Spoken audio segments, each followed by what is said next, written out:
Hello everyone, and welcome back to another amazing day of Apex action, as we're going to be walking our way all the way through the Apex Legends Master Circuit Wildcards qualifier for EU. I'm Matcham, and I'm going to be joined by Girl to take you through all the action today. Hello everyone, it's Girl here. Not your favorite caster, but I hope to be one of them. So excited to be Aw, thank you. Super excited to be here. Super excited to cast the PlayStation Master Circuit. Once again, we're on Wildcards 3, so there is one more week of qualifiers after this. But I'm super excited to see who qualified today to play on Broken Moon and to compete in the tournament today. Nice to get some variation in map as we're moving through everything, but let's go ahead and walk you through how all of the action is going to go down. For the Wildcards qualifier, we're going to be running through trios, up to 20 teams, depending on how many are going to be signing up, and 5 games per region, but you got to know how you're going to win those games with our point system.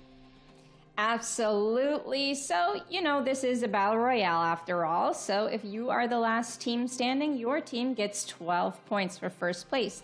If you're the second last team, that is 9 points. For third place, you grant yourself 7 points. For fourth place, it's 5 points. And the reverse for fifth place, it is for 4 points for placement. 6th and 7th grant you 3 points. 8 to 10 grant you 2 points. So you really want to make sure you at least make it into that top 10 for 2 placement points.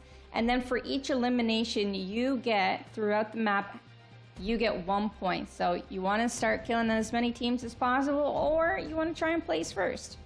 Or better yet, try to get both of them, and then you can get first place and walk away with $600.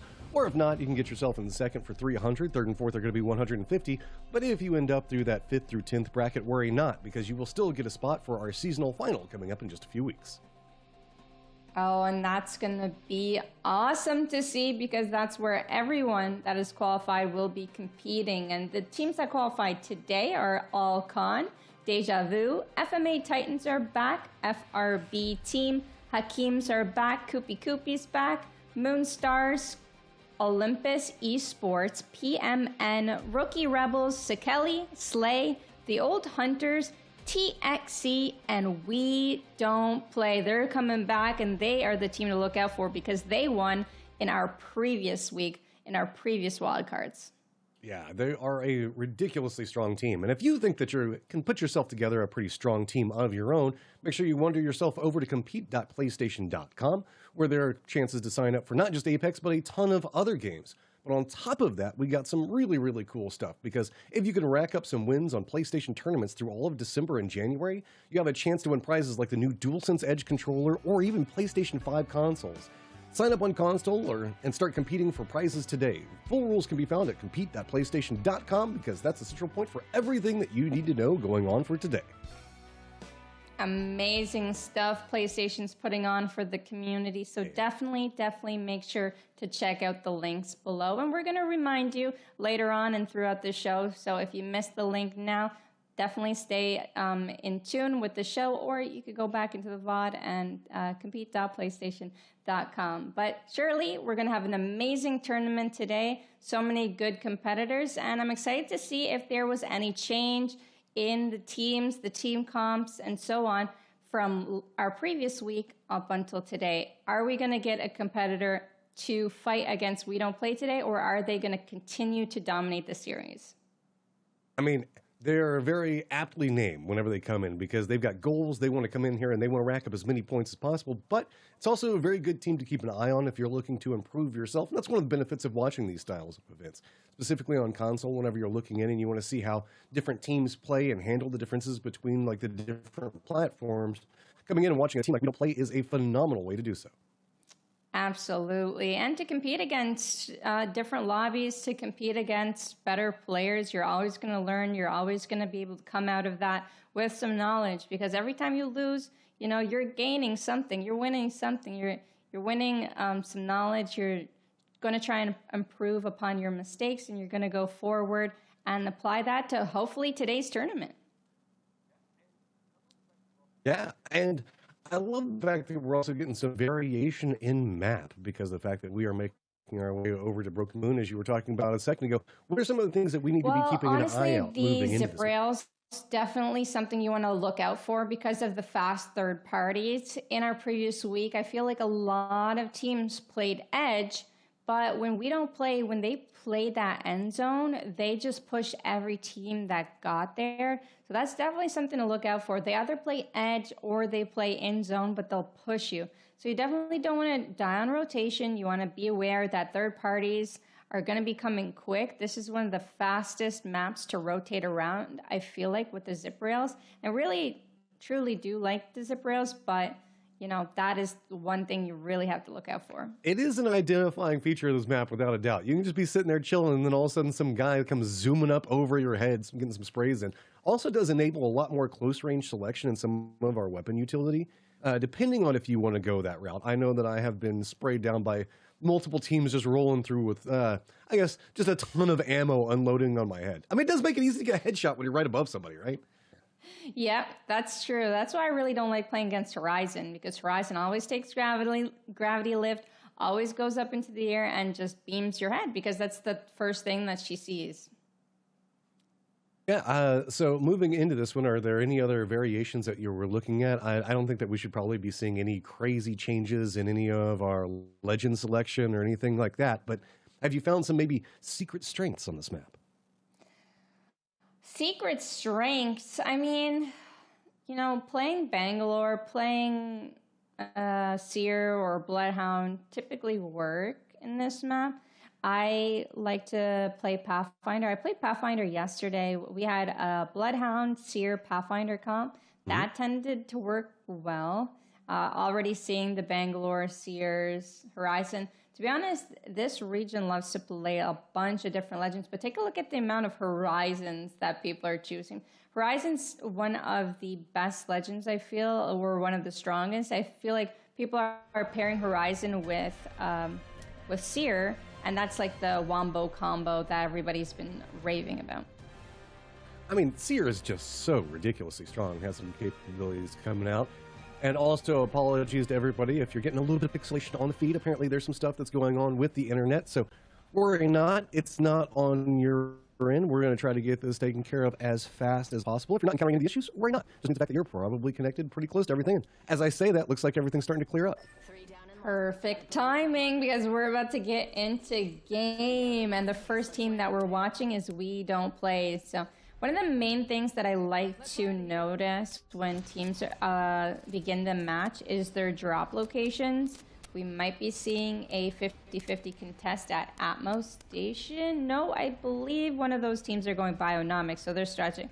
Really don't like to take a 50-50 off drop personally, but dropping is a skill and it can determine the outcome of your match, right? If you take a 50-50 early, you die to RNG, don't pick up a weapon, you get shot at, your game's over, and you don't really get to experience the game, and you're going to have to wait 25 minutes for the next one.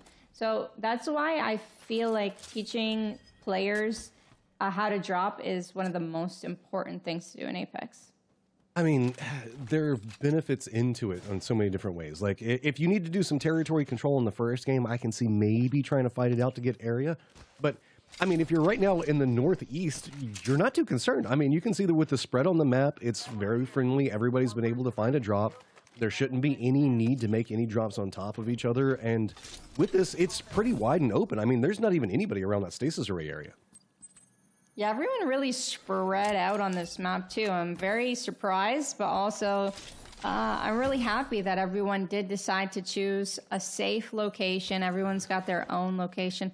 Feel like one team up there northeast, in between backup Atmo and Alpha Base, they're a little bit stuck. They might go for a team fight early. You can kind of see them take the zip rails on your map.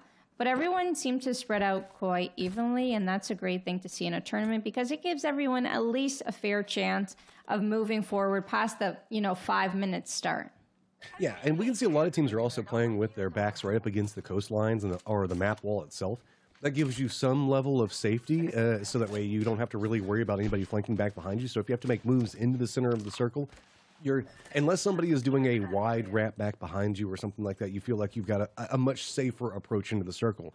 Although you can see that it is FMA, like you were just talking about there, up in the north. They might be flanking back behind a team that is playing over an Alpha Base right now. So we'll have to see if they venture into that direction and can catch somebody unaware. Yeah, the only thing I'm worried about is their drop spot. Did they manage to pick up enough loot to take this 50-50? Because Alpha Base is a whole POI in itself, point of interest. And FMA, I believe, just landed on a few buildings on the outskirts, didn't take a point of interest. What is their loot looking like? It looks like they've got white armors. I don't know if this is the play to push, but if you do sneak up on a team and you can get that entry, no matter what armor you have, you're going to be in a 3 versus 2 if you do manage to get that entry. So they're sneaking on by. It looks like they're just trying to loot the outskirts, though. I don't think they're confident enough to take this push with the loot that they have. Yeah, I think it's better, specifically in the first game at this stage, discretion is the better part of valor kind of situation, right? Don't go for a fight that you're just going to go ahead and ruin yourself on. With only 5 games, you've got to make the most of every single one of them. So just playing safer, specifically in the first round or two, to try to build some momentum. You can see that they're right along the edge of the ring itself. So there's no real need to make some wide, crazy wraps or take any fights. Instead, just stay in the territory, slow roll it, see if maybe you can find the tools that you need to take a fight, or maybe even just third party something and find something like some remnants of whatever happens inside that fight. 100%. And once a third party ensues, sometimes it, it tracks the entire map. So you do have to be on lookout. But I really love the play style everyone's taken approach to this map, especially on game 1. I don't know if you've ever played tournaments yourself, but the nerves must be kicking in always on game number 1, and then they settle down later on. Unless, you're immune to those tournament nerves. I don't know about yourself, but I feel like developed some type of immunity after playing so many tournaments and then being let down a few times. I'm just like, you know what? I'm numb. I'm numb right now. I'm going to go into this tournament. I'm going to win. What gets me is it's not the beginning, like it's not the first game. It's as it progresses in, and then I start to see like who's still alive inside the tournament and who I'm going to fight, because I'm a caster for a reason, right? I don't have the best gun skill. So we can see that we're coming in. Alcon is going to have one of their members getting dropped. And exactly the phobia that I have is you bump into somebody that's just got the better aim or has the capabilities to jump on you, and it's going to make your game just that much worse. Oh my goodness. And Namka takes down 2. While on the other side, it looks like TXC have their eyes on some prey nearby. The seer scan's going to go through, but it's not going to connect. Raymond taking these angles. Flatline shots are hitting for flesh, so it looks like they're winning this fight heavily. They just have to close the gap, close the distance. Got to be careful because they are being gate kept in a fashion. They need to figure out how they're going to be navigating through this one. So making sure to keep that momentum we were talking about a second ago, get some good vision, get some high ground, see if they can spot what they need to spot out. Do get it, but don't get the aim. So that's going to force Raymond back down. See if maybe the rest of his team can come in. But nice flank going to come around, and that's going to be Raymond going down. Wow, Kiner aerial with the Volt taking down Raymond. That's a good entry frag for them, but Sarah, she's not going to let it happen. Oh no, she ends up going down as well. This is going to be a 3 versus 1 situation for the old hunters as they pop their meds. It is Shagoom, last one alive. I'm not sure if he can pull off this clutch, but Reaper pops his med kit. His teammates are quite low, and they've all got to pop heals now. Reaper and Kainer in a 1v2, in a 2v1. Oh my god, this is now down to a 1v1 situation. Kainer, can he clutch this? He got the entry frag in the beginning. He's going to play it safe. He's going to pop the medkit. Here we go, Volt in hand. Now both teams are going to have to heal. It goes from a 3 versus 1 to a 1 versus 1 in just a few moments. Here we go with the Volt. Can Kainer clutch this up? Misses a couple of shots. Going into the air. Is going to go for that. Shots in the air. This is what we were talking about earlier with the Horizon plays. But the shots are going to miss. The shield battery's going to pop. They're in the air. And there is still one more left alive on TXC. He's going to drop on their head. This should be it. The 50 damage, the 100 damage. It should be a win. Can we hit all of our shots with the G7? No, we're going to opt for the Volt play. And it should be just about finished here. Trying to polish this one out, but you can see just finally managing to pick it up. The problem is with the time that it took for that fight. We did see both teammates go down, popping back over to the south in the map. We can see that there's a small fight that's going to start breaking out, but then also up in the northwest, we can see that starting to pop off. Just also a fight going on to the south of this, so it looks like everybody is kind of bumped into each other based off of the choke points that these hills have created. That was the longest 1v1 I've ever seen in this tournament. Oh my goodness, formidable players. Oh my goodness, another one. Hakeem's, is this 3 teams? Hakeem's last one alive. Yeah. Going for a heal. Just trying to play for safe to get out of that one. Trying to get around the Arc Stars. You can see, it looks like he's just kind of repositioning away from it. We do have a team that is already waiting on the outskirts of this one, so having to navigate through. So looks like Matakeem is going to be able to at least get some distance away from one of the teams for now, but at a massive cost of, again, losing 2 teammates. That double time sure did come in handy, though. Got Hakeem out of a tough spot, for sure. Don't know if the banner retrieval will happen. Bangalore versus Bangalore gameplay here. Flatline hipfire goes through, but the Hakeems are eliminated in 12th place. Back up to the northeast, we are going to go yet again, as a lot of the edge fighting has managed to calm down. We still have Moon Kiddo that's around over here. FMA was also playing onto these angles. You can see they're just right on the edge of this. Haven't been able to get into zone yet, but Anubis is already like wrapped around very, very far to the north. So it looks like that's going to be what FMA Titans is going to opt into doing, but that could put them over next to Roma Plays, Carnova, as well as King RWK03 that's all around that area.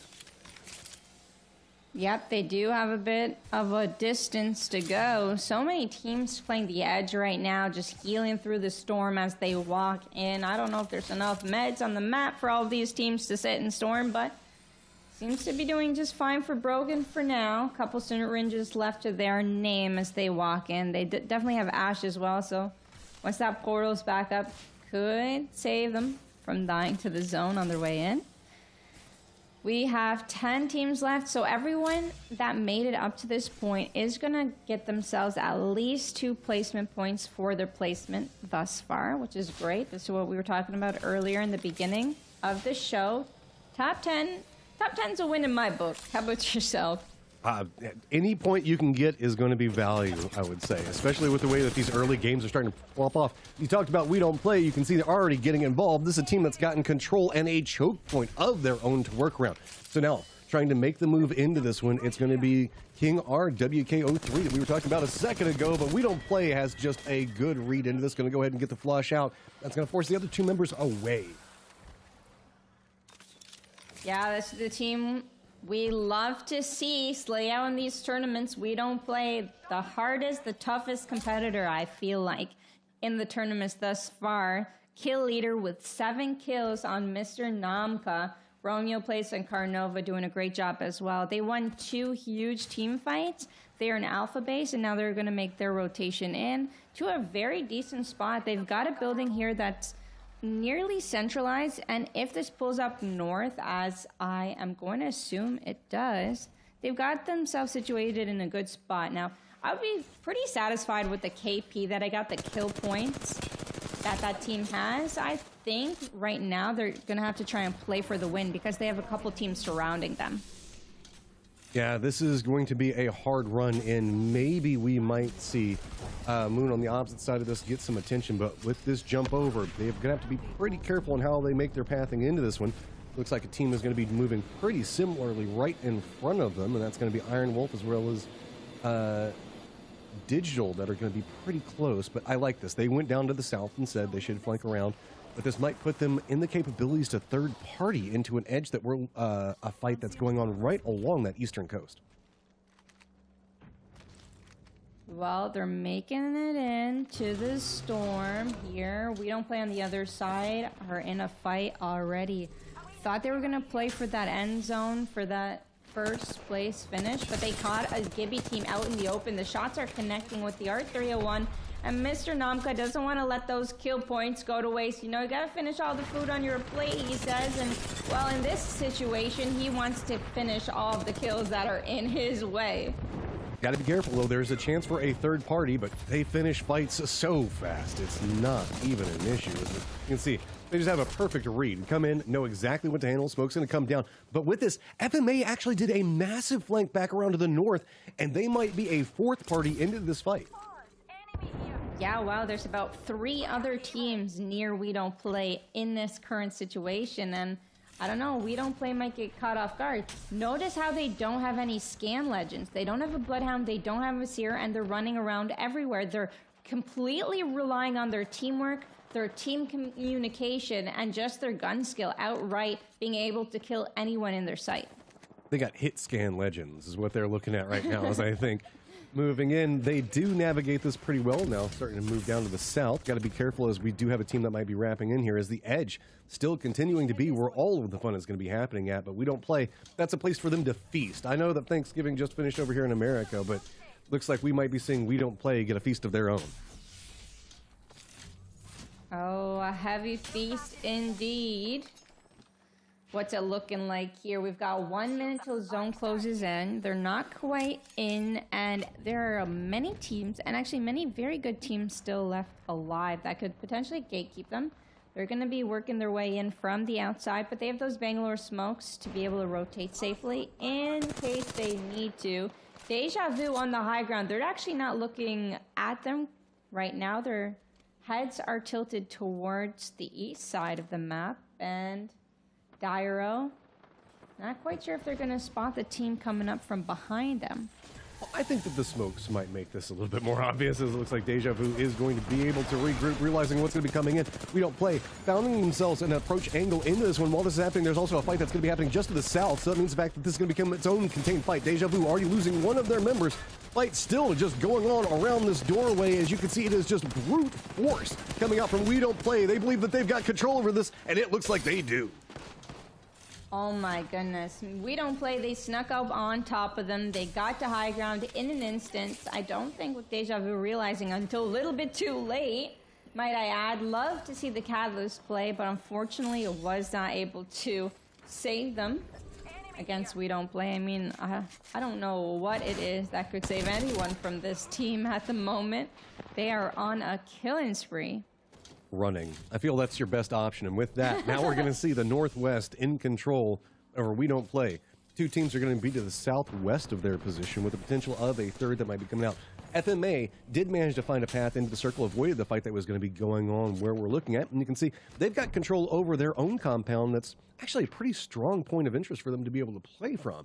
So we've got our 2 teams, and We Don't Play that's kind of moving around. We Don't Play, they're just still moving in. They don't even care. They're like, nah, we think that there's probably somebody here. Let's see if we can get some more KP.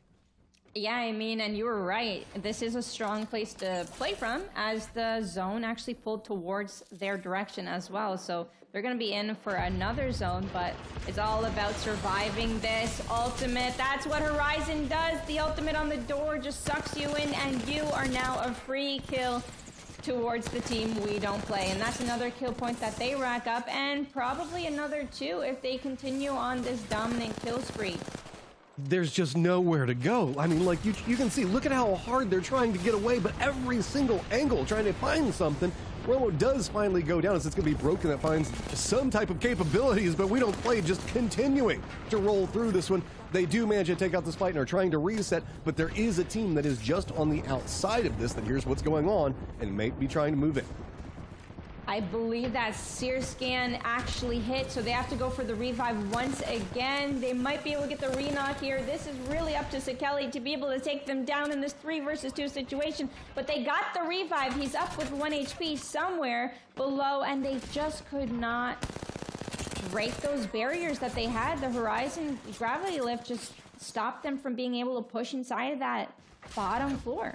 That's so smart, putting it right in that doorway so that that way there was no level of approach coming in. This just became the house party to have, though, because we are now having what looks like 2 other teams that are getting involved. So now trying to hold this outside area becomes a massive problem. 1 member already down. Looks like it's about to be a second. The old hunters finding themselves apparently somebody who's quite old because they're trying to take them down right now. Are they the old hunters because they hunt old, or are they old hunters? They are the old hunters. I don't know. I don't know the ages of our contestants, but they could be the old hunters. They could be old. I feel like they might be coming after me any second then. Oh, you mean they're old? They're hunting old people. Oh, Yeah. No, that's probably not. They're probably just making a joke about their age. We don't play, though. They still just coming out. No fear, trying to find something. Finally has one of their members go down. Kill count still continuing for We Don't Play means the fact that this is just already starting off as a favorable game for them. We Don't Play already with over 10 kills, over 12 kills actually, 12 kills or more. 10 kills on Mr. Namka. I don't know if this is the most he's ever gotten in a game thus far in the PlayStation Master Circuit, but we'll have to ask him later on, potentially.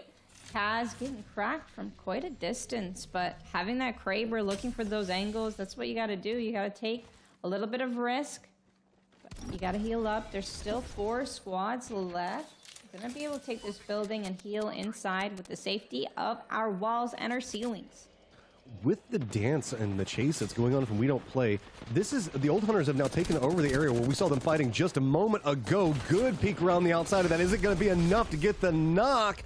Romo is going to be able to pick up the knock inside of this one, but it wasn't countered on the opposite side of it. So old hunters now find themselves in a weakened position, but they are right on the edge of the zone. Now it's going to be about how are we going to see an approach come out from We Don't Play. Tries to go for a shot up close and personal, does connect with one of them, but old hunters are just getting picked apart.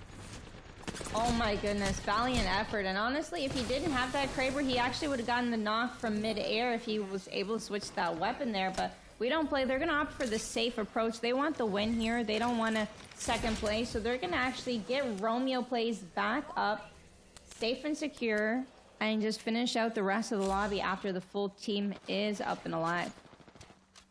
So we do have one team that did manage to get control over the circle right now. They are looking into it. So that's going to be PMN. It's going to be Matty Fonzie, as everybody should know. It's going to be Perry as well as Noise. But We Don't Play now moving right into the middle of what's going to be going on as Carnova is still playing back into that building because I believe there's still a solo holding down that position. Now, 3 teams still up. One of those being the solo means the fact that the fight leaning into the north is going to be for the entirety of this game. All right, PMN starting with a really nice Seer ultimate. It's in a very safe position, but oh my god, he doesn't even notice there's a player behind him. I didn't either. Carnova coming in with the Havoc and the EVA 8. Just like that, exchange comes out. It's going to be Carnova going down. Matty Fonzie going to be able to go down as well. So now it is just 1 member up. We Don't Play. He still has 2 looking in. Gets the sprays in. Does manage to take him down. And now it is all on to ASP Lloyd coming in to a 1v2. And if he wants to try to make this happen, he needs to come in fast before this reset and this revive comes in. Did you see that spam ping? Oh my goodness, Lloyd's actually playing Fuse. If he got there a little bit earlier, he could have been able to throw his knuckle clusters, but it is too late. Lloyd picked up 2nd place as We Don't Play pick up our first victory here in Wildcards number 3. Here's the question, though. How many kills? Because this, I feel, is about to be a ludicrous game to start off everything. What, at bare minimum, we're looking at what's probably going to be 24 points, if not more? They took a lot of risks here today. We've seen it in the game that they went down a few times, but with every risk they took, they were able to recover and team wipe successfully. So a great job from them. And like you said, how many kills? I'm not even sure. Well, there is a benefit to other teams inside of this. Whenever you have a giant point sponge that's going to be coming up like We Don't Play, means the fact that it makes it to where the rest of the leaderboard is pretty compacted. So while you might not have had the best game inside of this one because you bumped into We Don't Play early, it does mean the fact that several other teams are also going to potentially have that problem moving forward through the rest of the day. Yeah, PMN did net themselves a few kills as well, and making themselves there in the top 3. Definitely keep an eye on them. Maybe potentially if they have their own pop-off game, hey, they can catch up. But it's, like you said, only 5 games, so we have to see everyone perform to their fullest. We Don't Play just pushing this in the open, no scan legends whatsoever, but that Bangalore ultimate hit did so much damage. They're just playing really well together, and they're holding hands. This is just the synergy and the understanding of what's going to be happening and how to play around stuff. It's just unrelenting. Like, look at those damage numbers. Sure, it's on a down. Who cares? Who cares? They're just wrecking so much as they move through this one. They understand how to move through the map. They have such good communication because to fight at the level that they're having to do, it's just ridiculous. You have to be constantly calling out everything. And here it is, the answer you were looking for. What is that, 23 kills? That is astounding. Those damage numbers are ridiculous. What's almost 7,500, somewhere in that range, 30% accuracy on 2 of their members, 23 kills on top of winning a round. This is the most dominant game of Apex I think I have ever seen.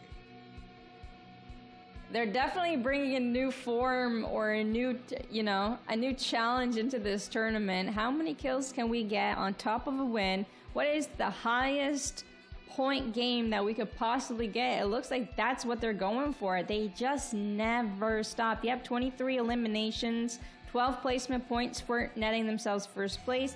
Definitely want to give a shout out to Sekeli though for getting that second place. If Lloyd was a little bit faster, could have even won, right? So definitely something to look at afterwards. And PMN as well, getting themselves a really good spot. But it's just really unfortunate with the Seer ultimate in hand that he didn't notice Carnova on the side of him with that Havoc. That was just really unfortunate.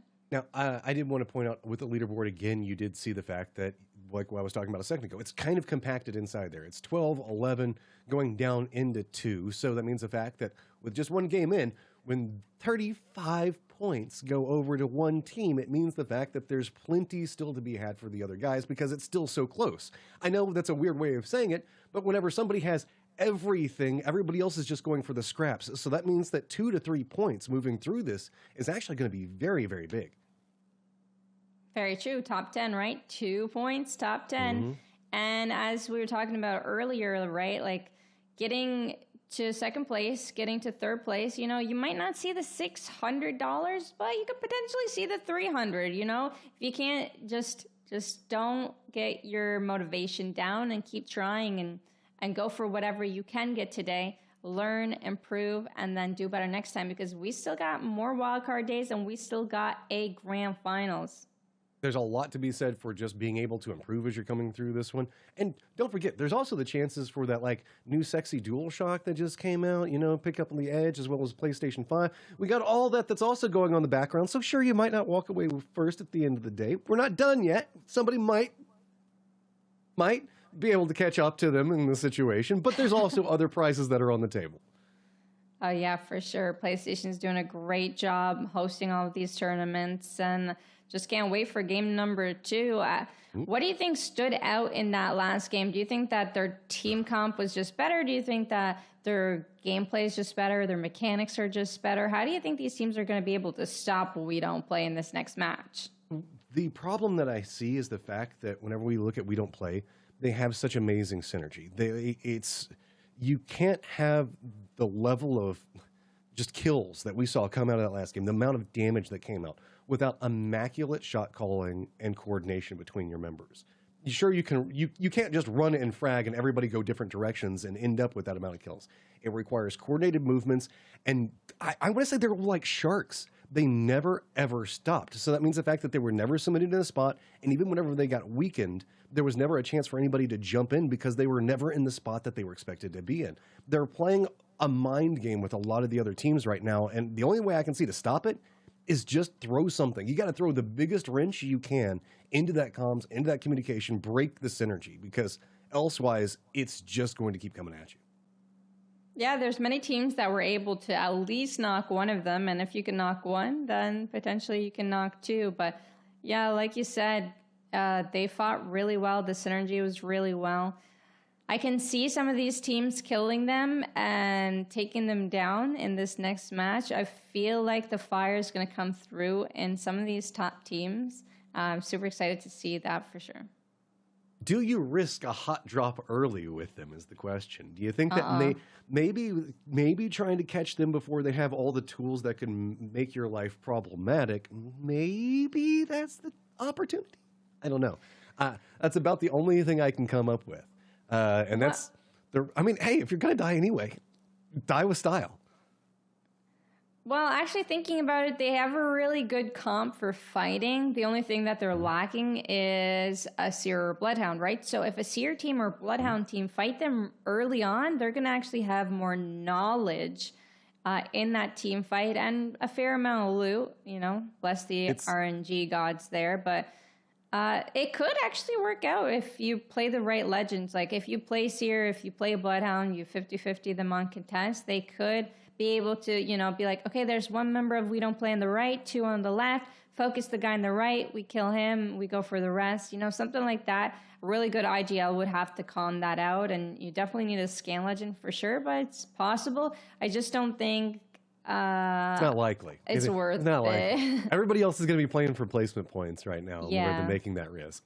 But if you want to win, I think that's you got to take the risk, and that's probably the only real strategy I can think that could be efficient. True. Yeah. And it's still highly risky. So I don't know. I wouldn't do it. I'd still just be hiding in a corner trying to rat it out and see if I can get some placement points. It could be worth trying for a round or two just before the finals, before the playoffs, right? To see if you maybe? Yeah, you know what? It could be, it's kind of like take it as a scrim, for example.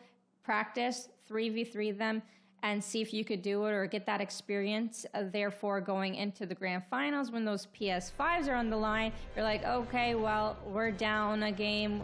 We need to pick it up. Maybe we use this backhand strategy going forward. So you should be a coach. Hey, it's almost like I know some of these games sometimes. I have some ideas. The problems with it is I don't know what the idea I would move in with that one would be. As we can see, we're doing our run through the map and seeing those beautiful railings that are moving through everywhere. Maybe trying to exploit those, the only other thing I can think of. I would just say if you drop near We Don't Play right now, I would drop somewhere else because they're going to try to... Yeah, true. They are on the run and gun in the beginning. They get all the loot that they need and they look for their first spray. And after that last game, you gotta feel that they're gonna go and try and do it better. Even though it was amazing gameplay that they had, they might try and go for even more kills this time around. Let's take a look at the legends everyone's playing. I'm trying to look at the math here. Okay, so in order to get that amount of kills, you'd have to clear out a 5th team in one game? That's kind of ridiculous. I mean, potential, I guess. Look at the amount of kills as well. Like those, I love it. Just having no other cards, just kills. That's all you need to know about me is just that. And it's not a full lobby. So imagine a full lobby. I mean, I feel like the third parties would be a lot more, and they wouldn't have the room to go for all those kills. True. But that could give them a bigger potential on the amount of kills that they get. We're at 36 squads, and they killed, or 36 players, and they killed 23. 20, yeah, wow. Yeah, no, I mean, that's all I can really say on that. They only missed 10 kills out of the lobby last game, I guess. Yep, that's really about all you can say in that situation. So you remove them from it. That means the fact that they've got 33, so they killed over 50% of the lobby. Wow, incredible stuff. So I know that there's somebody in chat right now that's just like, oh my God, why are they talking about so much about We Don't Play? That's why. When you can kill 50% of the lobby in an Apex game, we're going to talk about you for a second. That's very true. And they're the team that won in our last wildcards, and they're obviously first place today. Another team that I really liked watching was the TXC fight. Mm-hmm. definitely looking forward to seeing them play in this one. They actually opted to land production yard. They ended up dying in cultivation last game. We have 2 teams in Atmos Station. Olympus Esports being one of them. 2 teams on the southeast as well, yeah? I think that they're kind of separated out here at Atmos, but I don't know. Whenever I'm looking down into what's going on around Bionomics, that has the potential of a fight brewing inside of it, whereas this one I think is just more a can we see rotation and can we kind of mess up somebody? Yeah. It's definitely going to be a stall out with everything whenever we look over at Bio, though, because that's so far away from the circle, too. Oh, yeah, it is very far away, but that's where the zip rails come in handy, right? That south zip rail right underneath can take you almost halfway, or more than halfway there. Wow, very nice shots to Havoc, indeed. Well, Hakeems, you get yourselves that rail that we were talking about that's going to be going to the south, as well as get you control over Bio. Olympus does manage to spot themselves out all con as well, and while I thought that just might be some scouting, it looks like that's actually going to be a finished out team as well. Ha! Take that, we don't play. 6 people already dead, and you didn't have a part of it. Well, they're going to be comfortable looting Eternal Gardens, and I'm not quite sure if they even know where they have to go to find these squads. They're all on the outskirt of the map. There's almost nobody in that middle area. PMN getting scanned. I feel like I've seen this before. I feel like I'm getting a deja vu. Oh, I see what you're doing there. Looks like you're trying to get away from this one, and I think they might be able to get away from the angles, but this is just the slow roll around the edge, and based off the way we're looking at the map, the way that the teams are starting to line up, we have the potential for a lot more edge fightings, which was kind of the recipe for disaster for a lot of teams last time. I'm kind of curious if we're going to see anybody try to move much more center, especially into Promenade earlier, and just try to exploit that and get away from the chaos. Yeah, I mean, definitely could happen, but yeah, I feel like you could go for those placement points in the middle, but imagine if you're that one team in center zone, no one around you, and then we don't play, come up and, you know, knock on your door. Then what? Yeah, I don't know. I guess maybe that is the benefit, just all the way to the south, but we can see that the potential for a fight is brewing back down around south yet again. We also do have, well, actually 2 different fights, as we can see that the choke point is still brewing over here on one section for it. Most of the north, though, is kind of calmed down. Nothing too chaotic that's going to be happening just yet. Really just these 4 teams to the south and southwest that have kind of lined up against each other. Yeah, cultivation, it looks like everyone's still looting, but in the foundry, I don't know if anyone's going to find digital. Is me, 27, rotting there on the edge. They've got TXC there. He's going to go for the Valk ultimate. Will he be able to escape or will he die mid-air? It seems like no one's putting enough damage on him. And he is going to be able to rat this one out. Like you said, maybe just go mid-zone. I mean, we don't play Seer or Bloodhound, so Get the center, it could be a possibility. Points. Yep. I mean, it's not the most heroic thing to do, but hey, whenever we're looking at climbing the leaderboard, sometimes you just got to play the strategy, not the kill. So Kelly is still crafting, and no one is pushing them, and I'm very surprised to see that. Yeah, I feel like 2 different teams are pretty close. One at least has eyes on it, but it looks like No Fear to the south instead going to be moving into that foundry direction, and that might be its own independent fight. So, they're just at the mall enjoying themselves, and everybody else is just kind of watching. we might even have a... Oh, no, I thought we were going to have a rat play against TXC, but actually we got Maddie and Perry moving forward to Team Sikeli. So that fight that we thought would happen in Cultivation 5 minutes ago might actually be happening now in the near future. All 3 of these teams now starting to converge into the same point. As this, you can see, coming in back behind this one. Kelly playing it pretty slow. Looks like they're starting to get some of their spidey senses going off, spotting out what's going to be happening over into the west of it. And really, you can kind of herd these teams into each other if you're playing from this angle. I'm going to be curious to see how they manage to rally up this defense and if that's the option they go for.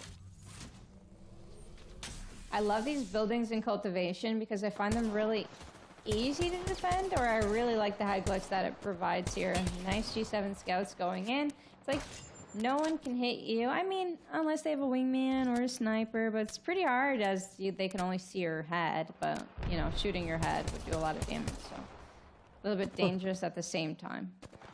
See that everybody is starting to get pretty close to each other. That firefight's breaking up between the two teams bound below it. So Kelly could choose to exploit this. I don't know if he can see it down to the right. Looks like they are starting to finally call it out. Now starting to hit just right onto the body. No more armor to be had over here, as that firefight is just kind of going on just to the right of what we see happening. There you go. See, look, the flames. That's where it all is going down.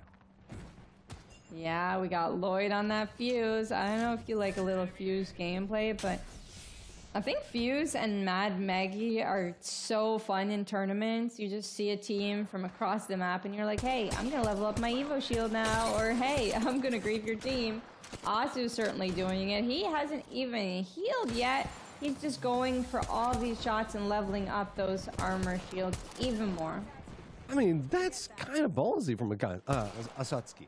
Just looking into this one, and this is just bold, saying like, no, I think that I can outpeak you over and over again, and he is. I mean, this is just harassment at this stage. The circle has popped. We are still staying around this area. So the longer this fight goes on, it's actually going to be a problem for the other two teams outside of this. They need to finish this much quicker than what's going on, because they might be getting some friends that could move down here at any given moment. Olympus Esports, we've seen them get a team wipe earlier, and it looks like they're trying to go for another team wipe now. Nice knock on to Raymond from TXC. The beams are really coming in from No Fear. Yeah, I mean, that's just very, very clean. Finally finding the angles with this one to make it work, as this is now going to finish out the fourth team that was involved in this area. As Olympus has now moved into kill leader, they probably are going to continue along this pathing. Looks like still just going to be Sakeli that's just kind of playing this one out, but to the north, I think that we have FMA and Moon that could bump into each other here relatively soon. Certainly they will. FMA's already got the Beast of the Hunt popped and loaded. Scans are going to be coming through, and actually Valkyrie decides to go for the flank. Can he win this fight? It's really close. They got flesh damage on each and every one of them, but no, he ends up going down that fight. This is just going to be a slow roll, as you can see that right along the ring edge. See if maybe they can get some support in. Just using down member for a touch of a shield looking out. Not going to spot out what's going on with the remnants, as it does look like there's going to be FMA that is making their way down to the south and just kind of trying to rat this one out. Problem is, there's also another rat that's coming into that area. Moonstars with some kills. They're definitely a team that stands out for me, especially in this series. I haven't seen too much in the Master Circuit, but I feel like they can be definitely a strong contender the more that they play in these tournaments. And another team that really stood out for me, and the observers are doing a great job of showing it, is Olympus Esports. They already have a team wipe and a half, or maybe even 2 team wipes thus far. They're doing a great job finding those opportunities, getting those kills, and getting those loots. And they also position themselves in a good spot. The zone is pulling towards them. They're going actually to the edge. I'm not sure what the game plan is here for them, but I'm sure they might actually be looking for some more kills. They're feeling it. Yeah, it looks like that's what the goal is going on right now. We do finally see We Don't Play coming into this one. Sorry, We Don't Play. 22 people alive. It's going to be really hard to beat what you did last time, so now coming into it, it's going to be Matty Fonzie and the rest of the team now figuring out how they're going to have to deal with this close-range skirmish that's getting right up on top of them. All right, so this is on the edge of the zone, but they're trying to get inside. Don't know if they're going to actually be gate kept. Matty Fonzie actually wants out. I don't want a part of this. I don't want to be invited to the party. No! And he actually goes down from the Havoc. Carnova's just beaming. It's not an easy thing to do on those zip rails. See, that's my life, is whenever I'm on the zip rail, I'm always getting shot off of it by the person that's like, yeah, aim from a million miles away. And whenever I'm just trying to take shots at it, somehow I can't miss. Maybe I'm just bad. I'm smart, but I'm bad. I need to just accept it. I'm sure you're not bad. I like how, girl, you're trying to you're like, no, don't think that about yourself. No, it's okay. No. I know You're my not aim is bad. trash. They're just really good. You know what I mean? If you're getting shot from across the map, that happened to me in a tournament the other day. It was Urice and Mandy shooting at me. Or no, sorry. Urice and Hardeki shooting at me. In an instant, I just dropped to the floor. I'm like, I didn't even peek for more than a second. It's like, I didn't really overextend. I didn't think so. It's just that they are so incredibly good. And that's what these players are doing on We Don't Play. They're just beaming everyone in their sight. And sometimes you don't expect it, especially with these turbocharged Havocs. 1 second and No Fear is dead. Yeah, they just walked into this one and they want nothing to do with it anymore. Now starting to separate out. You can see it is going to be We Don't Play starting to get more and more control. 94 off of that one, and that's how you get those big damage numbers, man, is it's just continual hunting on what's going on around them. That's a huge team to kill for We Don't Play. That's definitely one of the teams that have been picking up kill points, and they're not allowing them to get any placement points. So now, as you can see here, they're quite upset that this team has been taking some placement points, and try fighting back. And, you know, sometimes you got to bring out that alpha energy and be like, hey, you're in my lobby. I'm not in your lobby. You're in my lobby. Don't disrespect me. If you see me, you better run. And these teams, you know, they're doing their best. They're fighting. They did a great job, but, you know, that turbocharged Havoc, it's tough to fight against. How dare you try to get points inside of this lobby? We Don't Play wants all of them. Somehow they're going to get placement points for second and third as well as first. They'll figure it out. Just run as solos into it, right? Each one of them become their own team. Oh, imagine. Oh, well. Don't be putting ideas into their heads. I don't even know how the math on that one would work. Good luck on admins trying to figure out how that math would happen with placement points and whatnot. There's probably something about, probably 19 if there are 3 solos coming into it. 117, my God. That's true. That's definitely true. God. Imagine if they all made their own squad. Oh my, okay, we're thinking a little bit too much into it. I know, it's finally coming in this, find some safety, but they're still, it's just unrelenting. It's, again, the only example I can make is a shark. When they just get that sniff of the blood in the water, it's just a frenzy coming at you, and they will not stop. It doesn't matter. If they can figure out which way you're going, they will continue to run that direction until they take you down. Both teams that I thought had a fighting chance or a potential fighting chance, Moonstars and Olympus Esports, were both eliminated by We Don't Play. I maybe should have kept that one to myself. Yeah, well, new contenders. It looks like we have Keem down to the south of this, and realizing what's going on, they're going to go ahead and get spotted out as well. And guess who's going to kill them? It's going to be We Don't Play, as the kill count is continuing to climb. Unfortunately for everyone else, the entirety of the circle now belongs to We Don't Play, and everybody is to the north while they're playing to the south. So they finally get a fight amongst themselves. Hey, something to note, though. All right, we saw TXC trying to kill Digital Is Me 27 in the beginning at Foundry, where this Valkyrie decided to use Skyward Dive and get out to Rat. So Digital, good news for everyone in the chat, cheering for the Rat. 5 squads remaining, and Digital is one of them. So Digital's picked up at least 4 placement points for now. Shigum's also actually, I believe, a Rat as well from Team TXC, and maybe FMA Anubis as well. So Romeo's taking a look and could find Anubis or Digital Is Me, but I don't know how far Romeo's potentially going to go out into the storm or onto the edge, or they might just stay here and gatekeep other teams. Shigum looks like he's now walked into an area where he has been spotted, and it's going to be Romo coming after him very, very quickly. That also does mean that Reaper, as well as Kaz, back behind him, different teams, to see what's happening, and they might have to pump the brakes. Unfortunately, they're not inside the zone, and they've wrapped in a way that they're going to have to potentially path into this one, so hoping the fact that there might be some type of sneaky way to come through this one, as you were talking about. A lot of snakes coming in, and I'm just a sucker for rat play, man. There's something about it that I'm always a sucker for the underdog trying to make the play. Like I'm watching a different version of Apex where all these rats are like hide and seek. You know what I mean? I actually ended up playing that with my community the other day, and oh my god, I didn't have ring closing, so it took hours. The old hunters, oh no, the only duo, the only team with more than one player. They end up going down. Carnova as a Kraber. Nice shot, but barely missed.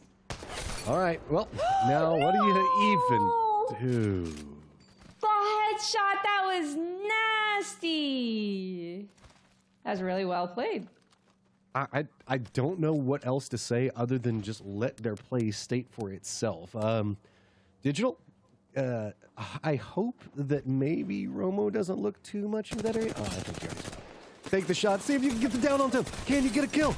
Can you get a kill? No. Oh, tried though. Pretty close. That was really good. It was really good effort from Digital, especially against one of our, top fraggers in the whole entire lobby, putting him down to 12 HP. Well done. Carnova lining up this headshot. Oh my goodness. It was a body shot, but it was good enough to get Shagoom out. And that's TXC eliminated at third place. All right, Anubis, I guess what do you do? Just feed it to the ring. Yeah, I mean, it doesn't matter. Give them the point at this stage. I don't think it's good. Like, 1 point to them is not a big deal, but it's going to be the game. And, the ring, the only competitor to We Don't Play right now. Well, you know what? There were a few setbacks. We Don't Play didn't end up killing the entire lobby this time. I think they had a few less kills than game number 1, but they did an exceptional job. Carnova picking up that Kraber. That was the highlight of the game for me. That headshot from across the map. He misses one shot, and then he's like, you know what? I'm going to line up this headshot. Barely misses, and he doesn't. He hits that. I mean, I don't know what to say. I feel like we're watching a stream of We Don't Play because that's where we always have to go. It's like, watch We Don't Play. They're the only ones fragging right now, and that's seriously the truth. And what's going to be going on is, they didn't get 23 kills this time around, but I still think that this is going to be a pretty ludicrous kill count by the end of it as to what any team would be considered a phenomenal game. I think it's bare minimum still 10, 15, somewhere in that range. Oh, yeah, absolutely. It's still an amazing game, especially getting first place, right? First place is always going to feel good. Hitting those headshots long range is going to feel good. And honestly, Carnova's my MVP for that match for sure. It was just style at the end. Whenever you make the switch over to the Kraber and you're just going for it, I just feel like that's just asserting authority on the lobby. Yeah, and here we have it. This is you right there on that zip line. I mean, that's Barry on that zip line, but this was tough to watch, right? We had PMN. They were playing zone in the very beginning. They tried playing a good spot. They tried holding it down a building. And guess who found them in the best spot that they could find? It was We Don't Play, and they got annihilated on those zip rails. We Don't Play. They managed to find so many teams, and they cleared out this south side, as you talked about earlier. Everyone else, all of the rats and the duo, were on the north side. But who managed to find them? Again, it was We Don't Play. Very nice headshot. Huge shot coming in from Carnova.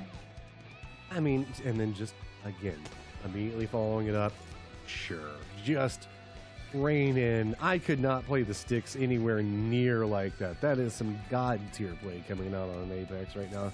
And, all right, what are we looking at? Oh, yeah, just a miserable 17 kills.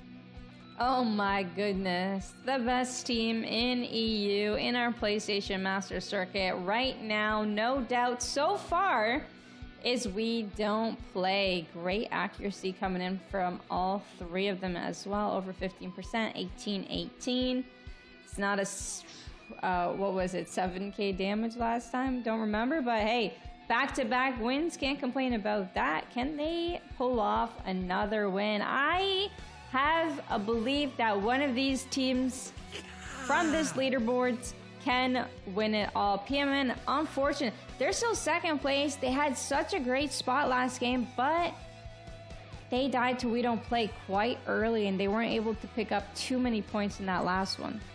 Again, going back into the fact that if you're anybody other than We Don't Play, every 1 point matters so much, as We Don't Play is 4 times the points ahead of the team in second place by game number 2.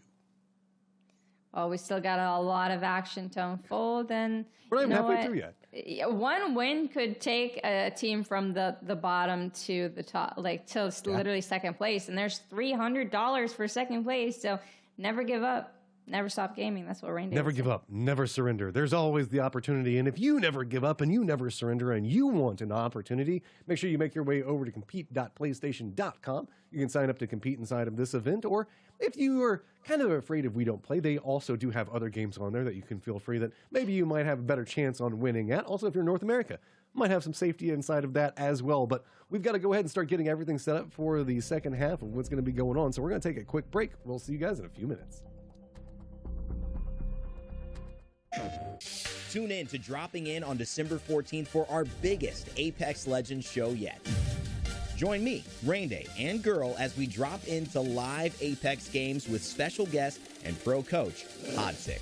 Every single professional team does VOD reviews. You'll get insights and tips on how to improve your game from one of the top coaches in the ALGS.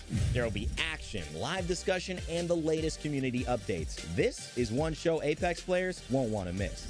So mark your calendars and join the live stream on December 14th, 6 p.m. Pacific time. And test your skills by registering for PS4 tournaments at compete.playstation.com.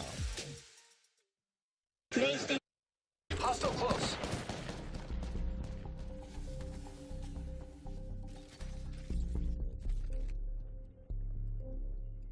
Hostile spotted.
And welcome back to the Apex Legends Masters Circuit Wildcards Qualifier for EU, elsewise known as Watch We Don't Play Cyberbully the rest of the lobby, because it has been very one-sided as far as our first two games have gone, but you never know. After the break, maybe some people reset. We might see potential of another winner, or we just might see a steamroll, which is its own level of fun to watch. Yeah, if you're tuning into the show a little bit late, well, what did you miss? We Don't Play won our game number 1 and game number 2, so we have 3 games left to go. We are playing Broken Moon today, and here are our standings. I mean, We Don't Play has figured out how to break Broken Moon, and they are exploiting it. Now, the question comes in, who else can do it? We've seen a lot of these teams have some star moments coming out. They just have to bring it together and bring that synergy in, and we might see them be able to take a game of their own. Well, we have been talking about We Don't Play because of just the explosive capabilities of that team. The rest of these teams in this lobby do have skills, so do not count out anybody just quite yet. Yeah, of course, there are a few teams that have been picking up some kills here and there, and some unlucky games as well. PMN, they're playing Endzone. They're a formidable team. They just got caught out off guard by the best team in the lobby. It happens. What can they do better next time? They're going to be able to figure that out, and we're going to be seeing that in our game number 3. There is something to be said about this too, is an entire lobby can increase in skill whenever you have somebody like We Don't Play that is inside the lobby, just because one of the best ways to learn a game is to be just absolutely demolished inside of it. I know it sounds bad to say, but I'm a big believer that whenever you're playing through the competitive series, like that's the whole reason you're playing scrims, you're doing all of this type of stuff, is you can take so much away from a defeat. A victory is much harder to figure out how you can be better at.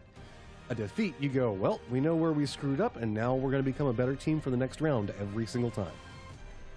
Yeah, the one thing that you do have to note, though, once you are losing and once you are taking these L's, is you still got to have your confidence. If all of that confidence breaks down, if your team breaks down, if the vibes break down, because mentality is a big thing in Apex Legends, and being able to start the fight off with both your feet on the ground, gun in the air, you know, that means a lot. So you got to stay intact. You got to make sure you keep that confidence. But like you said, losing gives you a lot of learning experience as long as you can soak that up, and we're going to see how fast these teams adapt.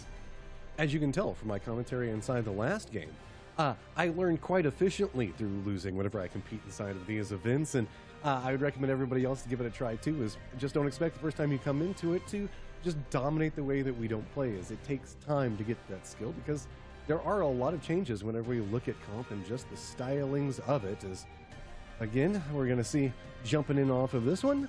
Pathing's not going to be too terribly scary, as again, and whenever we look at Broken Moon, you can pretty much get wherever you want to go. Question is, are we going to see any change-ups? Are we going to start seeing, I don't know, We Don't Play given a good section of the map, because their roaming strategy is just something you got to try to avoid at this point. Surprised they don't take 50-50s off the bat right away. They take their own POI, their point of interest, and you see it happen right now as all teams jump ship. Stasis Array is the hot zone. I feel like the developers did a great job of, you know, differentiating the hot zone lately. I feel like the earlier seasons, I felt like hot zone didn't mean too much, but nowadays I feel like you can actually get some really valuable stuff from there. Also, it's a great spot to land near a beacon or a crafting station. That way you could leave your POI with some good loot. The core is indeed empty. FMA is in Breaker Wharf. We've got TXC back at Production Yard. They're not getting contested here. Not officially anyways. Where did our main team We Don't Play end up landing? Do you spot them? Yep, they're back over at Eternal Gardens. Their eternal home, it has been beneficial for them every single time. So over there in the far east, they're just comfy, cozy. As again, Circle is going to be around that Stasis Array area, and this is where we saw a big game come out from them earlier. Okay, so are you saying that this could be a game breaker here for them? I don't know. I mean, whenever we saw the Northeastern Circle in the first game, that was their big kill count. You can see that there are a lot of teams already stacked to the south, so if they decide to roam that direction, woe be to whoever happens to be in that area. Very true indeed. We got a team divide right under them. Maybe in the danger zone, but I'm taking a look at Terraformer here. Yeah, take a look at Olympus Esports. They've got scans on hand. They have Seer. They spot a team on the bins, and it seems like they want to push down. They want to angle this one out. No Fears going in with No Fear. Olympus Esports, they do a great job with their 3v3s, and actually in this case, it's only a duo. The old hunters are indeed running away. They don't want this fight. They wanted some Terraformer loot. That's all they ever wanted.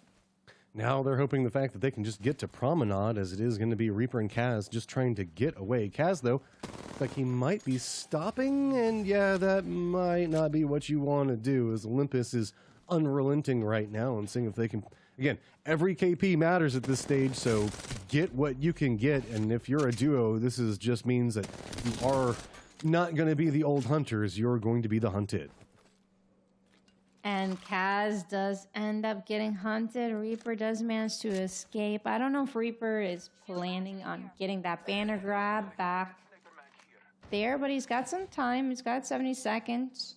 Doesn't look like any banner camping is happening as of now. Olympus Esports is like, hey, you know, I want to go to Pomegranate. That's what I call it, Promenade. I actually kind of like that, Pomegranate. Yeah, it's really fun. everyone that I play with, and I'm like, hey, you know, let's not go Pomegranate, and they like it too. We always just call it going to prom. Like, we always make jokes whenever we're inside. I never heard that one. Yeah. Like, it's always really funny because my team is one of those teams that sometimes can separate out away from each other. I always say that come back and hang out with your date at prom. Yeah. Oh, that's cute. Looking through, looks like we do see that Olympus is moving away from this, but it is going to be Reaper just kind of scavenging at this stage. It's really about what you can do. Back to the east. Guess what, though? Whenever Reaper ran over to the east, what is the team that he is closest to? We don't play. Yeah, you gotta note that they're the ones landing there, and they actually take the time to craft there because they do so much fighting throughout the tournament, throughout each game. They make sure that they have enough shield batteries so that once they get cracked, easy shield battery pop, no slow healing. I think it's really important for a team like this that likes to fight so much that they are taking the time to craft so that they can have a good game throughout the next 20 minutes. That's a very good point. You know, they are the one team that we see that regularly exploits shopping to the most that they can do. And you can see that that's their goal. Come in, get everything set, and now it is just about walking through and trying to frag out. Ashiri has also moved into this Eternal Gardens area. I think is trying to eye it out. Just by himself, looks like some scouting, so could retreat away from that. To the north also, it looks like we have a firefight that is about to break out up here with Deja Vu. It looks like they are moving into the area, but see if they should be able to spot him out. And yep, knows exactly where they ran to. All right, we have Seer, we have Horizon. We're pushing through inside of the building. Deja Vu, though. Our Octane's getting a little bit hit up. Are we getting any damage off? This was a really nice flank here. Going unnoticed as well, but the damage isn't going to cut it. There we go. Alcon is eliminated, and you know, Diaro may have not been in the fight for long, but he was there for backup. Hey, it's sometimes about moral support and cutting off a path, right? You don't always get the kill, but just jumping out and scaring somebody gives the kill to your teammates. At least that's what I always tell myself. That does mean the fact that they get control over the north for now, as it looks like My Life is going to go ahead and move out of backup Atmo down to the south. We also do have We Don't Play going for a center strategy inside this game. So they have managed to move down to Stasis Array. I'm not sure if they are going after the antenna to find out when the next circle is, or if they're just going after kills. Yeah, I've seen this happen before in Wildcards number 2, where they played mid-zone and they pushed every team that ended up coming their way. I believe the last time that they did that, it was maybe backup Atmo. Not 100% sure, but I think it's going to be the same strategy going forward. Now that they're in the middle, they're going to go in circles, work their way from the middle to the outer edge and fight whoever that they can see. Romeo does see Reaper. Reaper's going ahead, taking that tip rail, and, it's going to be hard for them to catch up, though, as long as he keeps going. He cannot stop. Stopping will be death, as his teammate did stop earlier against the other team in Terraformer, and that turned out to be death. So, everybody else is playing video games, and he's out here trying to play roller coaster. The problem with it is we don't players still going to be coming after. Olympus Esports do find themselves some friends to play with, as well as Koopy. Now going to have to get out of this low ground position, as it was just an absolute bloodbath waiting to happen down there. As Olympus Esports still trying to lean into their namesake and keep control over that high ground, get some vision, and man, that's some damage. Beautiful charge rifle shooting right there. I was actually telling chat the other day, use the charge rifle in your pubs and your ranked games, because every pro player, like today, uses the charge rifle. So no shame in that. It does so much good damage, can track Valk ults, can do great damage from long range. Take a look at these beams with the 3x nonetheless. Looking through, it does look like We Don't Play finally managed to end their hunt and now is going to move back in. That means that Raymond and the rest of his team might find themselves in some trouble. All the shots are continuing to come out. You can see it is down to the southeast that is just getting a lot of teams' attention, as I guess everybody's realized, hey, We Don't Play drops Eternal Gardens, so let's just wrap in back behind Eternal Gardens. That might be a smart strategy. We're going to get a straight 3 versus 3. We Don't Play versus TXT. Now, TXT is a great team and may not have been showing the last couple games, but they really are. Namka, though, with that entry, that might actually do it for him. He drops down to try and avoid this black hole. Does a great job of it. Yep, now it's just about the push that bought them enough time to maybe reset, get their armor back into a better positioning. MK, you can see, is going to have to step away as he has taken some damage. This is its own contained fight. There is nobody anywhere near what's going on right now, but you can see the fact that it's getting a little bit more airborne as teams are now starting to separate. We Don't Play maintaining control over this area, as it looks like Raymond and the rest of the team just trying to get out of the area, and I don't blame them. Well, actually, no, one's still back behind this. Is this just a massive flank around? I think so, and take a look at the Rampart plays as well. Is Rampart the way to defeat We Don't Play? No, it doesn't look like it. Carnova's not going to let Chigoom play the back end of the building, and they all get taken down. You saw those little crouch dances there, Raymond and Chigoom going down. I mean, it's hard playing building with a Pathfinder. I really, really love Pathfinder, but I don't feel like it's the play style that suits the Legend in particular, and they ended up getting caught out there in the back. What do you mean, big old Groot over there with his giant body that's hiding inside of a building that takes up 3/4 of the hallway? Yeah, there's some risks involved in that one. Yeah, for sure. Catalyst might be a better alternative. Caustic Rampart might be a better alternative. Watson even. Crypto, we've seen in previous tournaments. I don't feel like we see a lot of Crypto lately, but Crypto's great defensively as well, because you get that 150 damage off while they push you, and you stun them as well. So definitely something to think about if you're TXC, or if you're wanting to play those end zones like TXC just did. They did an okay job defending, but the back end of that building was just a weak hold.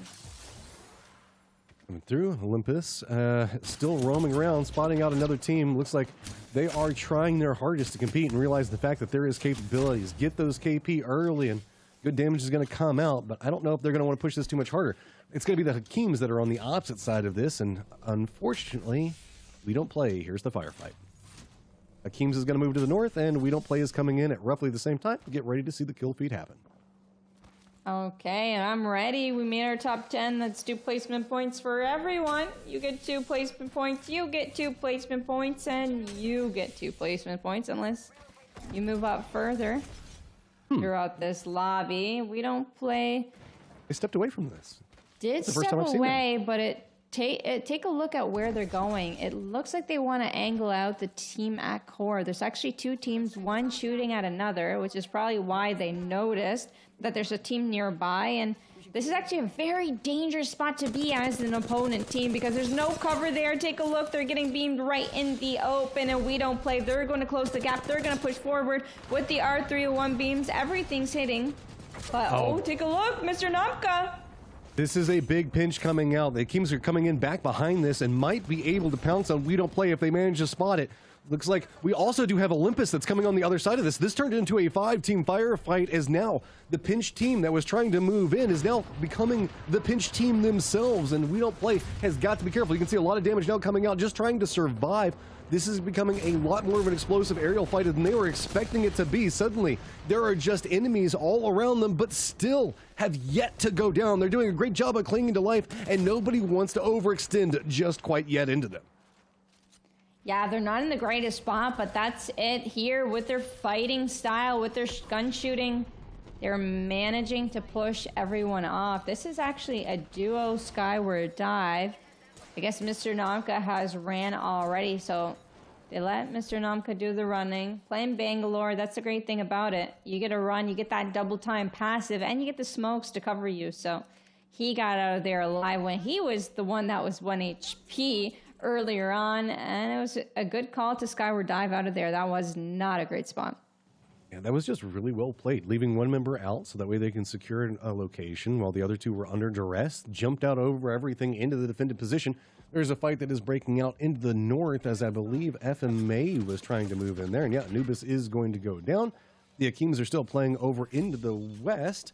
That is going to be still Olympus down to the south of them, taking some shots at it is Madi Fonzie, and the rest of his team is moving back in the circle, wrapping around the north of this hillside. It means the fact that they're going to be moving into We Don't Play in any second is everything shifted just from the due west into the northwest now as more and more teams are compressing in, hearing the firefight, wanting to try to pick up KP of their own to compete against We Don't Play. It means the fact that We Don't Play might find themselves pinched again. Yeah, and this is a really good flank for Hakeem's as well, going through the zone, taking some storm damage, but making sure that they arrive to the party that they were not invited to. We Don't Play, though, they finished that out quick. They see teams landing nearby. They're going to have to heal up and get control over these buildings, get control over their surroundings. And take a look at that. They're doing some quick looting. They're jumping as they loot so that they don't get beamed in the meantime. And this is just what pro players do. And just efficient. A couple of shots. Now going to step in.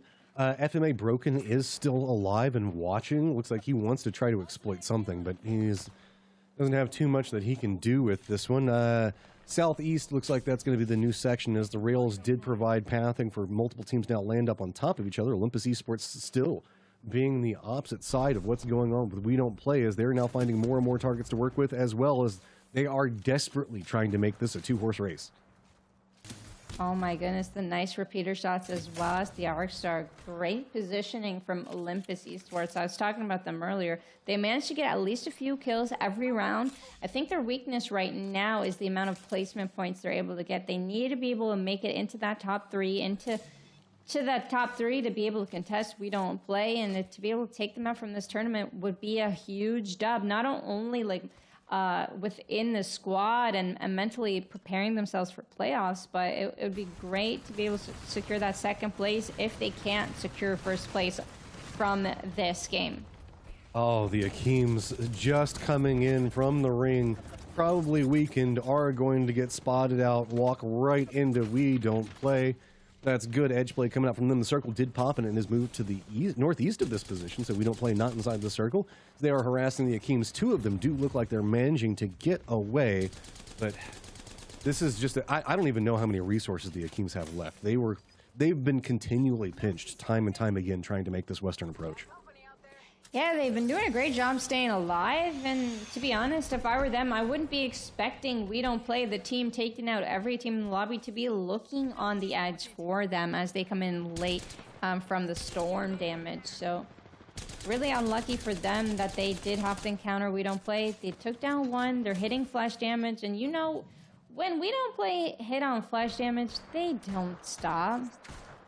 Can't stop, won't stop. Trying to get there as fast as humanly possible. Moving in is it is still going to be a continual chase. Hearing what's going to be happening, it's going to be Olympus that's going to be moving right next to Broken, and that's going to be one rat going down. But is Broken going to be able to hide out? Ashiri already ran by him just a moment ago, so He's trying his hardest to be the stealthiest of stealthy, but he gets ready. He's going to go down and take it out. Ashiri does survive, but now that means that down into the south, yet again, it's going to be We Don't Play involved in a 3-team firefight. Yeah, I think that's the remaining members of Hakeem's there, but there actually is 2 teams nearby. There's a full team right behind them that they got to look out for. Romeo doing a great job scouting. Take a look at this. R301 shots. He does 100. He gets the correct. Does he pull out his secondary? No, he's going to go for the reload and continue to maintain that AR, that assault rifle, and hit those shots. He's not quite sure where he's getting shot from. The player right underneath him, 50 damage. He hits for flesh. He doesn't even stop for a moment to heal up his shields. He's just that confident. Well, they've already ran off King to get away, so it is just Susun over here that is just having to contend in with Romo. You can see that not afraid to go for the peaks, just continuing to harass. While this is happening, Olympus is going to come in. Now, finally, our 2 hyper-aggressive teams getting vision in each other. Olympus holding down the compound and the high ground means the fact that We Don't Play has got to be careful, as this is also a pretty stacked squad that is looking for some blood. Yeah, they've got this very small corner to be able to play. Are they going to go for another Skyward Dive, or are they going to be playing from the edge circle here? Let's take a look at where the zone pulled. Right now, they're on the edge of the zone, but they have to go all the way to the north. And they do have all of the outside. Now, the remainder of the squads are actually fighting inside of Alpha Base, inside of that building. Ashiri, I don't know, is going to get spotted out. Well, Looks like Olympus Eastward. They're taking height, though. We Don't Play doesn't run, you've talked about it, they don't run a lot of trackers inside of this one, so Ashiri might be able to backstab this. And while there is the hat trick trying to come up for We Don't Play, they want to secure this next one. Ashiri might be able to backstab this one and turn this game on its head. Olympus is having to step away from this firefight, realizing the fact that they don't have the angles for it, but instead moving in for the circle. It looks like they're going to try to move in for a gatekeeping position, just try to get some harassing damage as they go. It is going to be We Don't Play on the opposite side of that, still playing in the compound. Ashiri still being the X factor. Which way it's going to go? Gotta give a shout out to Ashiri for making it to top 3, getting that 7 placement points, and also rocking the best Bangalore skin in the game for me personally. So yeah, that's the one that I run as well. So I got high hopes for Ashiri doing the backstab in here against We Don't Play. And this one pretty slow. Romo is still back behind this one. So support fire is going to be able to come in. Overwatch now moving in as Romo is going to come into support. This is just a straight up 3v3 that's going to be committed into. Ashiri still not making a move. So this is just going to be a straight up firefight. Airborne jumping in. Beautiful spray coming up from We Don't Play. Just coming in, tattering everything on Olympus's sides. They are pumping out a ton of damage. Namka's finally starting to get some damage of his own thrown back at him. He's going to go down. It's going to be Olympus trying to hold on. But Ashiri now finally starting to make a play from the bottom of this one, as I do believe that we're looking at a 1v1 trying to hold it up. Is we going to see this coming back behind us? Olympus is going to go down, but only one member of We Don't Play. Ashiri needs to get in here as fast as possible. Reses are trying to come out. Can Ashiri read this one fast enough? He's got to get in as quick. The res does come out. Does he get the spray? Red shield's on the other side of it. Ashiri now didn't get there in time. Has to step back. Can he read it? Can he make the miracle play out of this? Ashiri wants to get this one. Now taking too much damage. Can't even get the read. Trying to find at least a KP inside of it and cannot do it. He's going to go down and the hat trick is completed for We Don't Play. Oh my goodness, what an incredible game to watch. Romeo, last one surviving, decides to stick it. Ashiri, unfortunately, just moments too late. Moments. I don't know what it was, a grenade or a smoke that hit for like 2 damage. Wasn't enough to get that re-knock. Unfortunate. It was a good attempt, but you know what? 2 versus 1. You don't have a digi threat as well, so you actually can't see through those Bangalore smokes. It was a tough one, but it was well played from all of the teams. Great shot from We Don't Play. I mean, Ashiri understood what to do. It was just, we often talk about Apex as a game of like a half a second, a tenth of a second sometimes.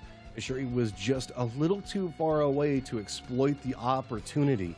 And so whenever it came into it, just did not have the capabilities to get there. Like, again, a half second there beforehand, hitting that spray, forcing the res off might have been the game changer. But on the opposite side of that, that 1 second also gonna pay up for We Don't Play, who just committed in, got the res, turned it into a 2v1, and, well, just feels unstoppable. I don't think Ashiri even had Bangalore Ultimate there at the end. If Ashiri had Bangalore Ultimate, imagine the amount of damage. And maybe the Renock being able to come in, but unfortunately it may have been used beforehand. This is DXD in the building, playing the Rampart. I really like that they're attempting the Rampart play. I just don't know if Rampart and Pathfinder are best friends. I don't see them becoming best friends, but hey, I mean, if they can make it work eventually, you know, prove me wrong. I don't know the lore well enough, but I don't know. I would say that I agree with your crypto stylings into this one. If you're going to lean into a defensive strategy, just commit into it. Yeah, it's going to be hard to move through. Maybe you think about using the Pathfinder for some potential of just pathing options to try to get around, but I don't know. You're containing a giant robot instead of a tiny area. I do agree. We don't play, man. Can they get a fourth? What do you even call it after getting three? I know it's a hat trick, but what is it, like a suit trick? What comes up next? I'm trying to think. Maybe it's a mega kill. I have no idea. I'll look it up and I'll see if I got if I can Google find off to the something. side. Yeah. But hey, let's take a look at how many kills they got. So it's 16 kill win on top, 16 points for 16 kills. They also get 12 points for first place. And then incredible showing from We Don't Play. This is the team to beat. Yeah, well, without a doubt. And just an update for everybody. I'm going to go ahead and embrace this being from Texas, but I did a quick glance on Google. What are 4 goals in hockey called? Apparently that's referred to as a Texas hat trick, which is the bigger version of it. So I guess everything is bigger in Texas. And another game that I enjoy, it is called an ultra kill, and then 4 kills is an ultra kill. So I don't know, an ultra win? I don't know. I guess 5 wins would be a pentakill. We'll have to see. We don't play at 92 points. My God. Olympus Esports does manage to move into second, 1 point ahead of Skelly. PMN's going to be back behind that by 2, and then you can see the drop off into full FMA Titans as well as Old Hunters, and it's going to be Moonstars, Akeem's, TXC, and Deja Vu to round us out. Wow, and the points are very close, right? Just a couple points between them. They're in the top 5, so anyone is able to net themselves, you know, that second place and that third place. So it's going to be a tight finish. We've only got 2 games left to go. Well, the gods do bleed, though. We did see the fact that We Don't Play.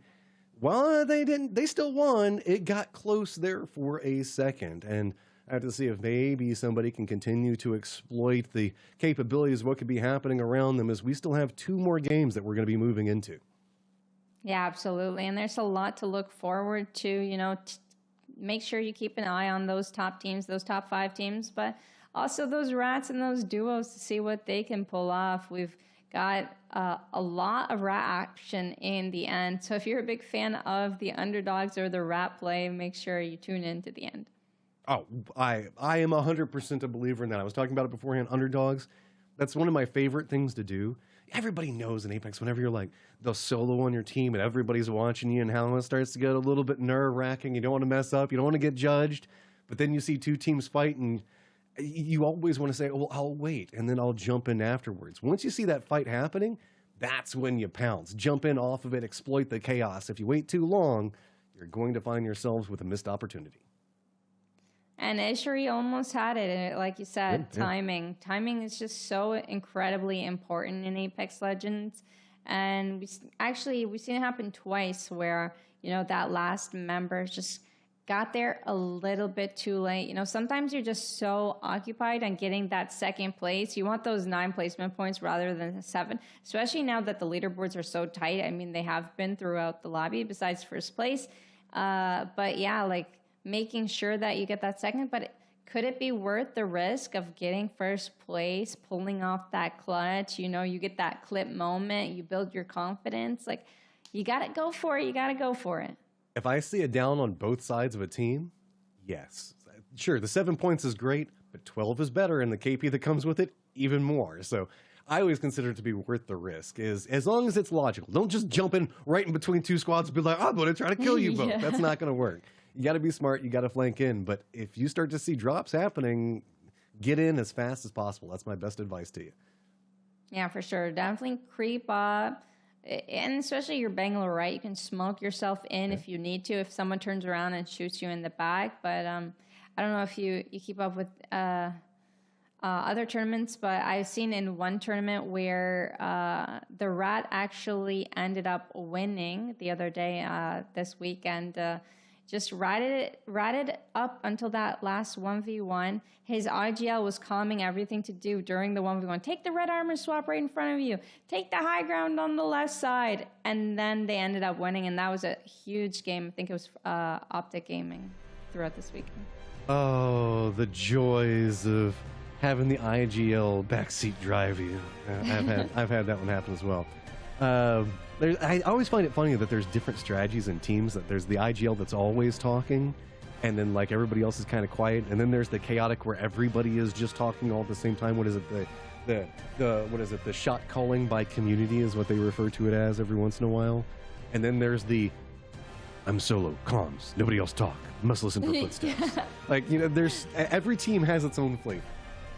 Yeah, that's so true. I've played with multitude of them. I like to try and give my input when, like, I think that the other player doesn't know, hey, like, there's a guy coming from this side. But, yeah, like you said, there are some people that don't like that. I am a person that likes to vocalize myself. But if you tell me not to, give any input, then I'll try not to the next time. See, I'm much more into in those clutch situations, start making jokes and make it fun, so that way you don't get nervous. That's what happens a lot, is like, I understand that I want to listen to comms, I want to have everything else. I want somebody to start making, like, really tacky bad jokes to, like, calm me back down and bring my brain out of the tense moment itself, so that way I can relax and have a better hand. See, I'm one of those people that play better whenever I'm more chill and having fun.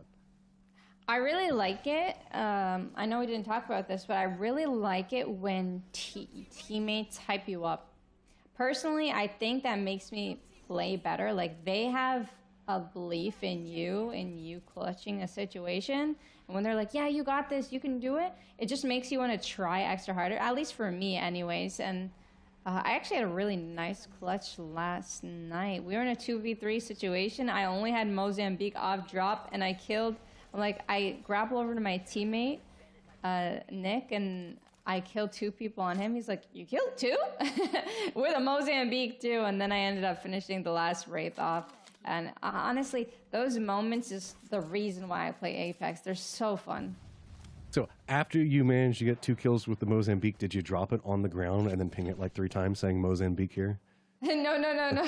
I feel like that's important to do anytime you get a Mozambique kill, you gotta drop the Mozambique and ping it for your teammates. Oh man, my teammates would be livid. I actually pinged Wingman yesterday, and my teammate's like, please don't ping that. And then my other teammate pings a Wingman. That's the best whenever everybody's got their own like little banters that they do with each other. We do actually see a convergence coming in over here in the Eternal Gardens area. The Hakims look like they're pretty tired of being screwed around with. So that means that We Don't Play is now going to have to extricate themselves down to the south, where 2 other teams might be lining up. Are we finally seeing somebody try to shake this up? Yes, we are. Wow, 2 teams. Hakims aren't very happy with We Don't Play. They ended up going right to their POI, and also at the divide. They're going to end up being in a 3v3. Carnova's just in there on the high ground. See, this is what I was talking about. Like, you don't always need to commit into a firefight. Just sometimes jumping in and throwing somebody off of their game. A lot of these competitive rounds function in a very systematic wait, I drop here, you drop here, we get this, we do this. Now coming in off of this one, We Don't Play. They're going to be moving in. They're now the aggressors inside us. A lot of damage coming back around. They did get the knock onto one. They're at least going to be able to get the flush onto it. Now I'm going to be careful getting some airborne into this one. Catch the rail as well. Trying to spot out anything else that could be happening with him, but it does look like Ashiri and the rest of his team that are playing in bio hear this. Lloyd doesn't want anything to do with it, and so they're regrouping away. But the Hakims hear it as well, and it looks like they want to go ahead and finish out what they started. Oh my god, and Namka's already down here. Now it's going to be a 2v2 situation here. He's going to hit on Flesh, but they're actually getting flanked. Is this the one game that We Don't Play end up surviving? Trying to hold it out. Now you can see the shield's problematic. Trying to go for some more sprays. Just down to health now. Trying to get away from this one. Going to jump back out the doors. Shield's going to be popping up from Hakeem's getting involved in this one. Holding the angle on top of it. Now continuing to find out as We Don't Play gets eliminated. You gotta give a shout out to Hakeem's. The one team that kind of, I don't know if they heard you say it earlier, but take that 50-50, kill them off drop. That's kind of what they did. They ended up landing Eternal Gardens. They chased them down to the divide, and they said, hey, you're not the only team in this lobby. You gotta give a big shout out to Hakeem's for having that confidence to be able to execute that play flawlessly. It's a great job from them. I mean, it's a ballsy play, but it worked off big for them. Now we can finally have the leaderboard potentially open up some. DXC's got to find themselves pretty careful as well as we're down into the southwest of what's going to be happening, as it is a couple of teams now moving in, as this looks like this is going to be a full three-way fight in just one moment if DXC is not careful. There's a couple things I'm thinking about, right? For Hakeem's sake, great. They did a great job taking down We Don't Play. But they do realize they're going to be in the same tournament, Master Circuit long, right? So I don't know how We Don't Play is going to feel about this. Are they going to be 50-50 for the rest of their lives? Are they extremely angry that they're going to actually take the 50-50s every single time and, teach Hakeem's a lesson?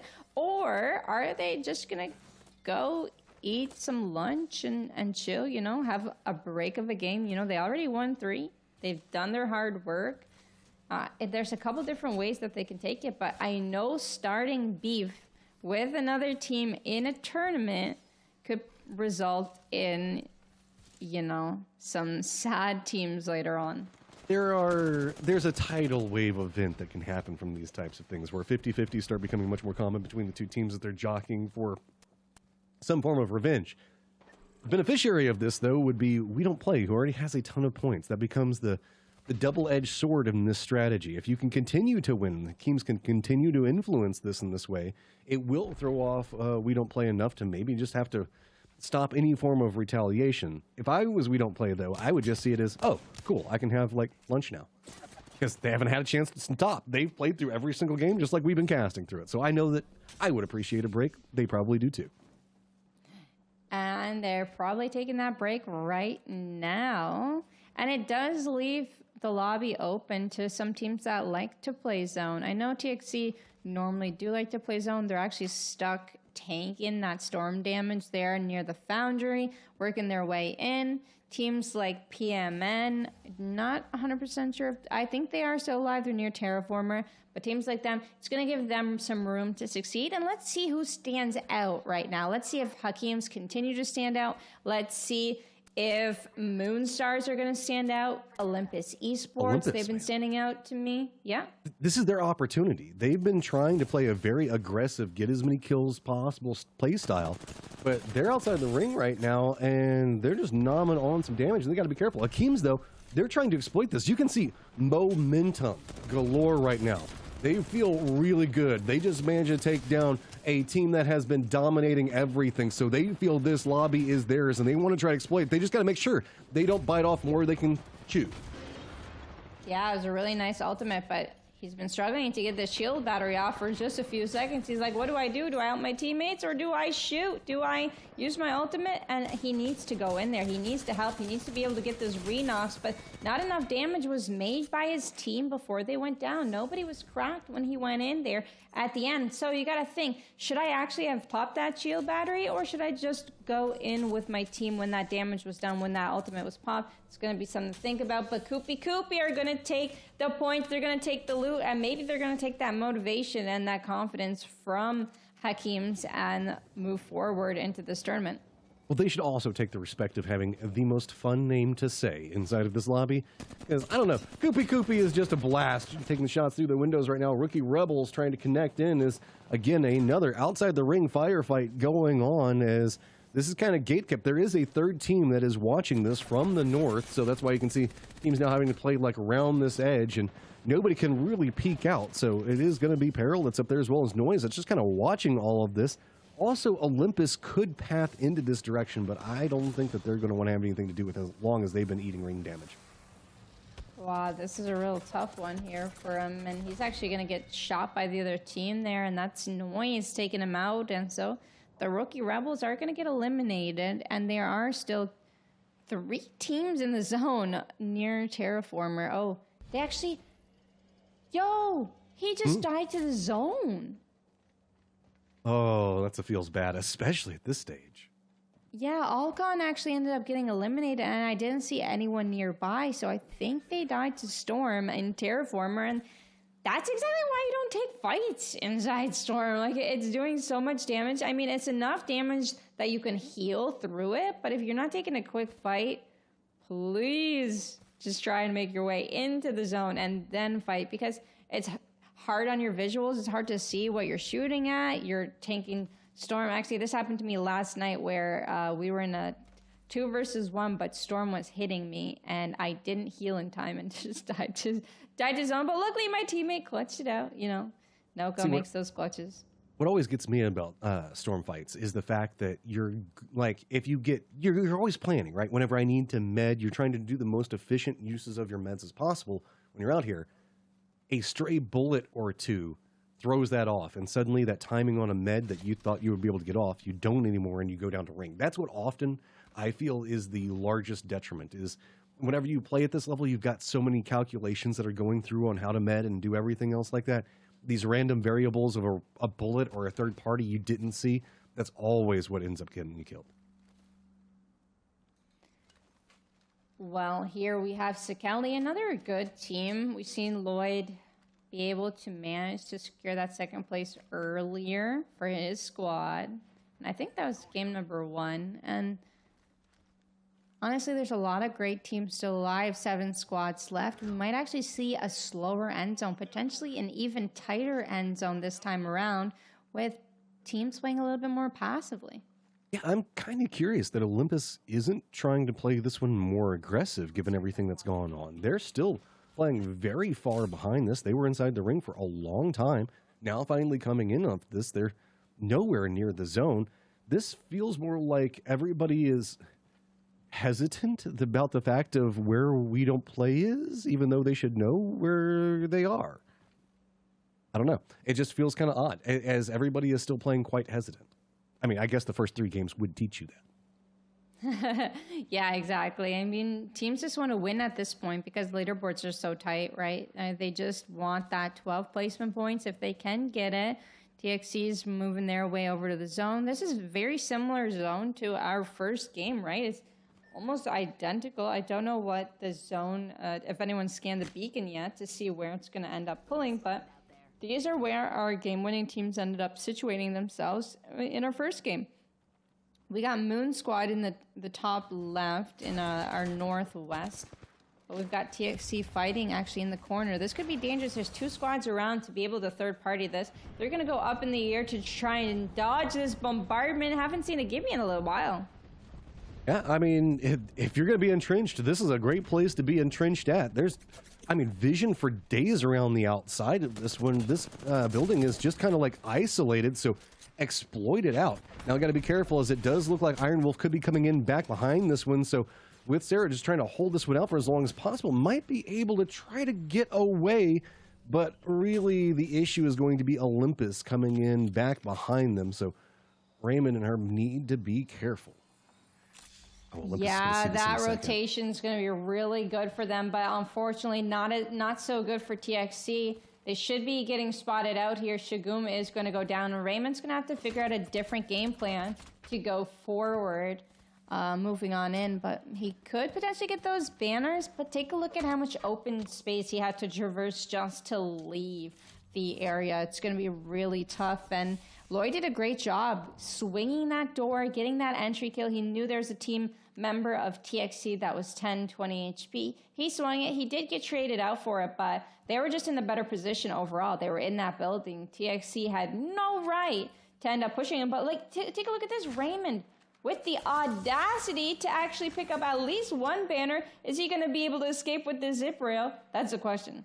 Oh, now having to move in. There is a res spot here. but there is a team that is watching it. It's going to be White Paint Powder looking in. I also do want to point out PMN is really far outside the ring, and they're playing edge as well. They're going to be coming in. They might path back behind this one, but it's also going to be Olympus coming in. There is not going to be a lot of safety to be had for Raymond. So what's Raymond going to try to do? Hop on the rails, try to make the run through. Going to hit a couple of shots, but that's going to land right in front of Olympus. This is going to be a problem. Raymond's just getting less and less options, but now it's going to be about time to have to just send it, make a run somewhere. Getting shot from behind now. There is so few options. Maybe we might see PMN come back behind it, but no, it's not going to be in time. That was what you were talking about earlier. A few shots and, hey, no time to heal up. He wasn't in the storm, but he was out in the open. And dodging the shots weren't going to be enough for him. But the show does go on. Olympus Esports, they have to make their way in as well. From the low ground, they do have a lot of space to be able to traverse, a couple buildings to hold, and a few walls to be able to use for line of sight. PMN, I find it funny because the other game they played inside a zone. They had a really good position, but they ended up getting pushed by We Don't Play. Now they're doing the complete opposite. Now they're playing on the edge, working their way in as slow as possible. I don't know if they're looted up enough to be able to contribute, but as long as everyone else kills each other, they're going to be in a good position. Yeah, this is a slow roll in the south. We do have a fight over that compound that we were talking about just a moment ago. That looks like that could be brewing out. But up into the north is where a lot of our attention is, as Olympus is watching some pathing between Moon that is going to be playing to the north. The rest of the team for White Paint Powder is also still going to be playing in backup Atmo, and so should be able to be using the buildings and watch what's happening out here. As this is just going to be a continual flank coming out from Olympus just to try to see if they can move in. Realize the fact that that might be a kill box. They slow down, throw down the smokes, get some vision, and now looks like they might pump the brakes and just play this wall for a moment. Oh no, he ends up going down. Now that's up to the top team to make a push off of that if they want to. He's going to be able to get the revive off, but the zone, oh no, White Paint Powder, great angling from him with the R3-001, and now No Fear. He's going to have to run. He's going to have to hide. Does he have a good spot? He has these rocks, but he's getting pushed and he's getting angled out, and he is going to end up going down. Olympus Esports eliminated, and that's Koopy that had the high ground. Koopy playing Pathfinder, Catalyst, and Valkyrie. So very good for rotations, very good for holding building with the Catalyst. I don't know. I really like this squad composition. Well, they've also just been playing very, very well since we saw them have. I think that they were the team that went up against Akeem's after what happened with We Don't Play. Managed to hold out against them. So Koopy just doing a good job playing position. Now going to be moving in right back behind where Moon is playing at. It's going to be, I believe, Domino and the rest of the team over there, as well as Ashiri and the rest of his team. So this is. I do like firefights around backup Atmo. It's a very complex area given the way that some of the terrain works out. So this could lead to some pretty cool fights, but you have to say, Skelly is in a very good spot right now as far as vision and control comes in play. Yeah, and when it comes to endgame, the amount of fire that they can rain down with their ultimates, with the fuse, that's going to be really good. And then they have the seer for that wall scanning, and having that ultimate down will show where everyone is. Good faith in this squad. And after Ashiri almost clutched that last game, I feel like the drive is definitely there this game. Oh, Koopy making the move. Yep, doing a good job. Using the crates themselves to navigate through, making sure that they don't have any open sight lines. They are going to be moving right into the compound using the tunnel itself here. So now how are they going to handle? Walk right in, realizing where the threats are going to happen. They have to be careful because Moon could be back behind multiple members. Where we see Koopy playing from right now, yes, they're safe, but on the opposite side of this one, Moon could have vision on the backside of two of their members. So I do like this. Don't overextend it. But PMN also hears what's happening and could be coming in back behind this angle. I feel like this is a really hard spot to hold. This bridge has so many openings, so many windows, and especially the, I don't know if you call them skylights, but anyways, in the roof of this building, there's openings, and I just feel like it's so easy to enter. definitely a dangerous spot, but with Catalyst might be doable. Koopy, they're actually holding multiple spots. They're holding the bridge and the building on the left as well. Here we go with the R-Star to break and enter this building. It's not actually going to break any doors, though. Unfortunate, it doesn't connect on anyone either. Looking into this, I'm trying to figure out exactly what PMN is wanting to do here. They're playing very far behind everything. You can see that they're going to be in the center of the screen very far back, 2 members up. They don't want to run into anything. Given the fact that we still have 10 members alive, there's very little firefighting that's going on, and most of the teams actually have a pathing of some fashion into the circle, except for PMN. So they're the odd man out inside of the situation, and it looks like they might be just trying to exploit what's going on here to sneak through, but that also might mean that my life might get some vision on them. Yeah, I think they're playing it a lot safer because they are playing as a duo. There's 2 duos and 2 trios left in here, and they don't want to be caught out by one of the trios because they're going to be 1 man down. So they're playing it as safe as possible. They don't want to get caught out and pushed. But getting into this zone is going to be tricky without being seen.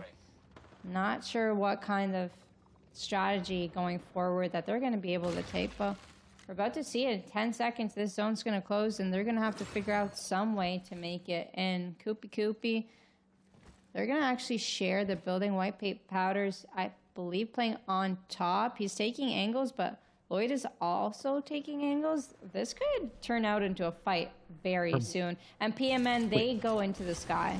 Are both members of Moon right on top of each other? It looks like you could, like they are essentially hugging on the outskirts of this. PMN is going to make that jump around. They get to the wall. It is not quite in the zone yet, but they should be able to just traverse in. Yep, they managed to get themselves to a pretty good spot. White Paint Powder does see this, so there are going to be some throwables. Yep, coming right in on top of them, but see if maybe they can kind of handle it. Ashiri and the rest of the team does see what's going on over here. Just that one throwable was enough to draw the attention, and this is just nowhere to go. I mean, fish in a barrel. Oh. Yeah, especially with the legends that they were playing on the opposing teams as well. Excuse me. Well, So- here we have Koopy on the edge. They took a good spot. They're actually coming out here to maybe loot the boxes. But they know that they don't want to get into this fight because they do know that there's a duo still left alive. Do they want to go and kill another duo before they get into this last fight? It looks like it. I don't know if Moon has even done anything in a long time. There we go. Now finally revealing themselves. That's a big damage coming out. Koopy does manage to take down the Moonstars, but that's going to be a stall. Oh, but the other side of this can't really move too much yet, as we're actually going to see some bow and arrow action. Yeah, and the other team, don't forget, they have Fuse and Defensive Bombardment here. I don't know if there's much cover for Koopy to play, but Ishiri and squad, they have to take some angles. They have to put some pressure if they want to be able to win this one out. They have the Fuse. They use the ultimate. I don't know if they have enough pressure to be able to win this game. Oh, it's going to be about trying to... Oh, hey, hit some good shots Wow. like that one, and that can open up some opportunities for him. Ashiri's got to step away now. Sakeli playing the opposite side. Arcstar going to, tickle a little bit. But what are you going to do next? Vision now starting to reveal. This is some really well played coming out from My Life. Making sure to get this tick damage is opening up opportunities. White Paint Powder is now moving in. Koopy's feeling the momentum inside this game, and a big part of it is going to be My Life, who is just raining in damage. If this game is going to turn on its head, it's because the angle that we're watching right now from My Life. Are we going to see Koopy try to exploit it now? Trying to move in, making the advancements right up into it. One member's already going to go down, but yeah, Koopy is going to pick it up. My goodness, they picked up a lot of kills. We were talking about it, and we will continue to talk about it. Koopy ended up taking advantage of, a little bit of Hakeem's gift. We gotta give them credit for it. They took out We Don't Play in the beginning, and Koopy showed that, hey, they're definitely a dominant team to be looking out for in the future as well. And that might put them in the lead over every other team besides We Don't Play with that wonderful performance. I mean, at this point, we kind of call that the second lead, don't we? That's the best way to look at it as going through. Again, well played. Koopy did a good job on handling that against the Hakims in there. Hakims, though, I think that you are correct. That was the turning point for the game inside of this one, is the very early section of it. Just throwing We Don't Play off of their game opened up the opportunities for the rest of these teams to try to exploit. And I do have to say, given how we were seeing Olympus playing so aggressively whenever We Don't Play was in the lobby, it was kind of surprising to see them play so passively this time. Yeah, I don't know what it is. I'm not quite sure if these teams have recognized that We Don't Play did get eliminated, because sometimes you miss the kill feed when you're super focused on something else. You might have been in a fight. You might have been focused on crafting and missed it. But that's definitely a really important factor to note. Make sure you're always looking at that kill feed, because then you could take advantage of the knowledge that you have over maybe some of the other squads that missed it. But yeah, I'm not 100% sure if they noticed. Maybe they wanted to play it safe because they felt as if they could live longer than everyone else if they just played that end zone. But, you know, it's a battle royale. Play and be the last person standing. I mean, and you have to give it to Koopy. It's not like the fact that they were handed any of this victory inside of it. You were talking about the fact that the disadvantaged positions that they were able to play from, we see them bring out outside meta weapons, really just playing into what they considered to be the best at the time. And sometimes it's not playing about what is the mathematical best, but what is best for you. And I think Koopy is a great example of that in the last game. Really and truly. They took the low ground. They ended up taking the fight. Honestly, did a great job being able to turn that one around, especially when they had a member that was, I think it was White Paid Powder, that was 1 HP with that shield battery put off in a really good situation, because Fuse could have been able to knock him. But Koopy, take a look at his bow shots. This was, I think, able to give them enough space for White Paid Powder, take down Lloyd, and then they get to push up. So really good of them to take space, to take those angles, and then to push. The defensive bombardment came a little too late there. Oh, big shout out to White Paid Powder, Slander My Life, as Dublica walking away with a strong victory, and we're so far the only other team to manage to walk away with the victory today other than We Don't Play. And now let's see this leaderboard and see how they're going to climb up, as it is a 3-1 Koopy rounding out the last one. Yes, indeed. And I'm really curious to see the last game, because so much has changed over time and everyone's been adapting. We Don't Play, they're still, you know, over double the points of Sekeli, who managed to take second. Olympus Esports in third by about 3 points over PMN. And looking back in, you can see that Koopy was very low on the leaderboard coming into this. There was a lot of bullying that was happening on the edge games in the first couple of them, so they didn't manage to find too much. So that game, though, coming up big for them, manages to push them very high up the leaderboard. Yeah, I didn't realize that they didn't have that many points going forward, but it gives them a chance at second now after that big game. They've only got one shot left, though.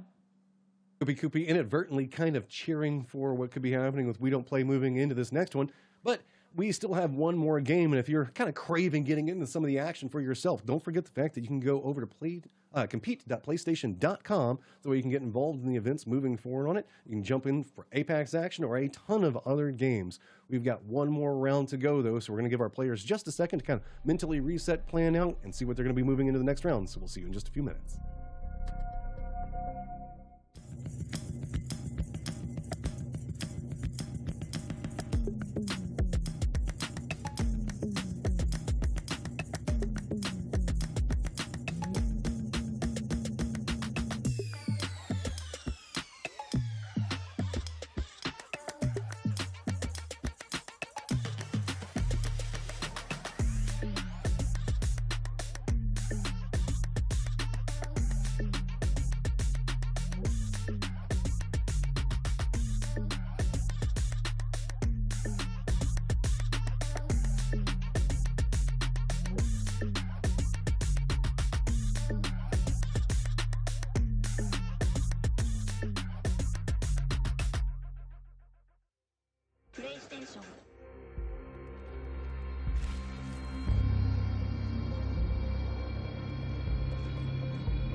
We are back with Apex Legends Master Circuit Wildcards Qualifier. I am Matrim, all brain and no aim, and then to the side of me is Girl, who has the best of both. We're going to be moving into our last game, as finally We Don't Play did not take a round.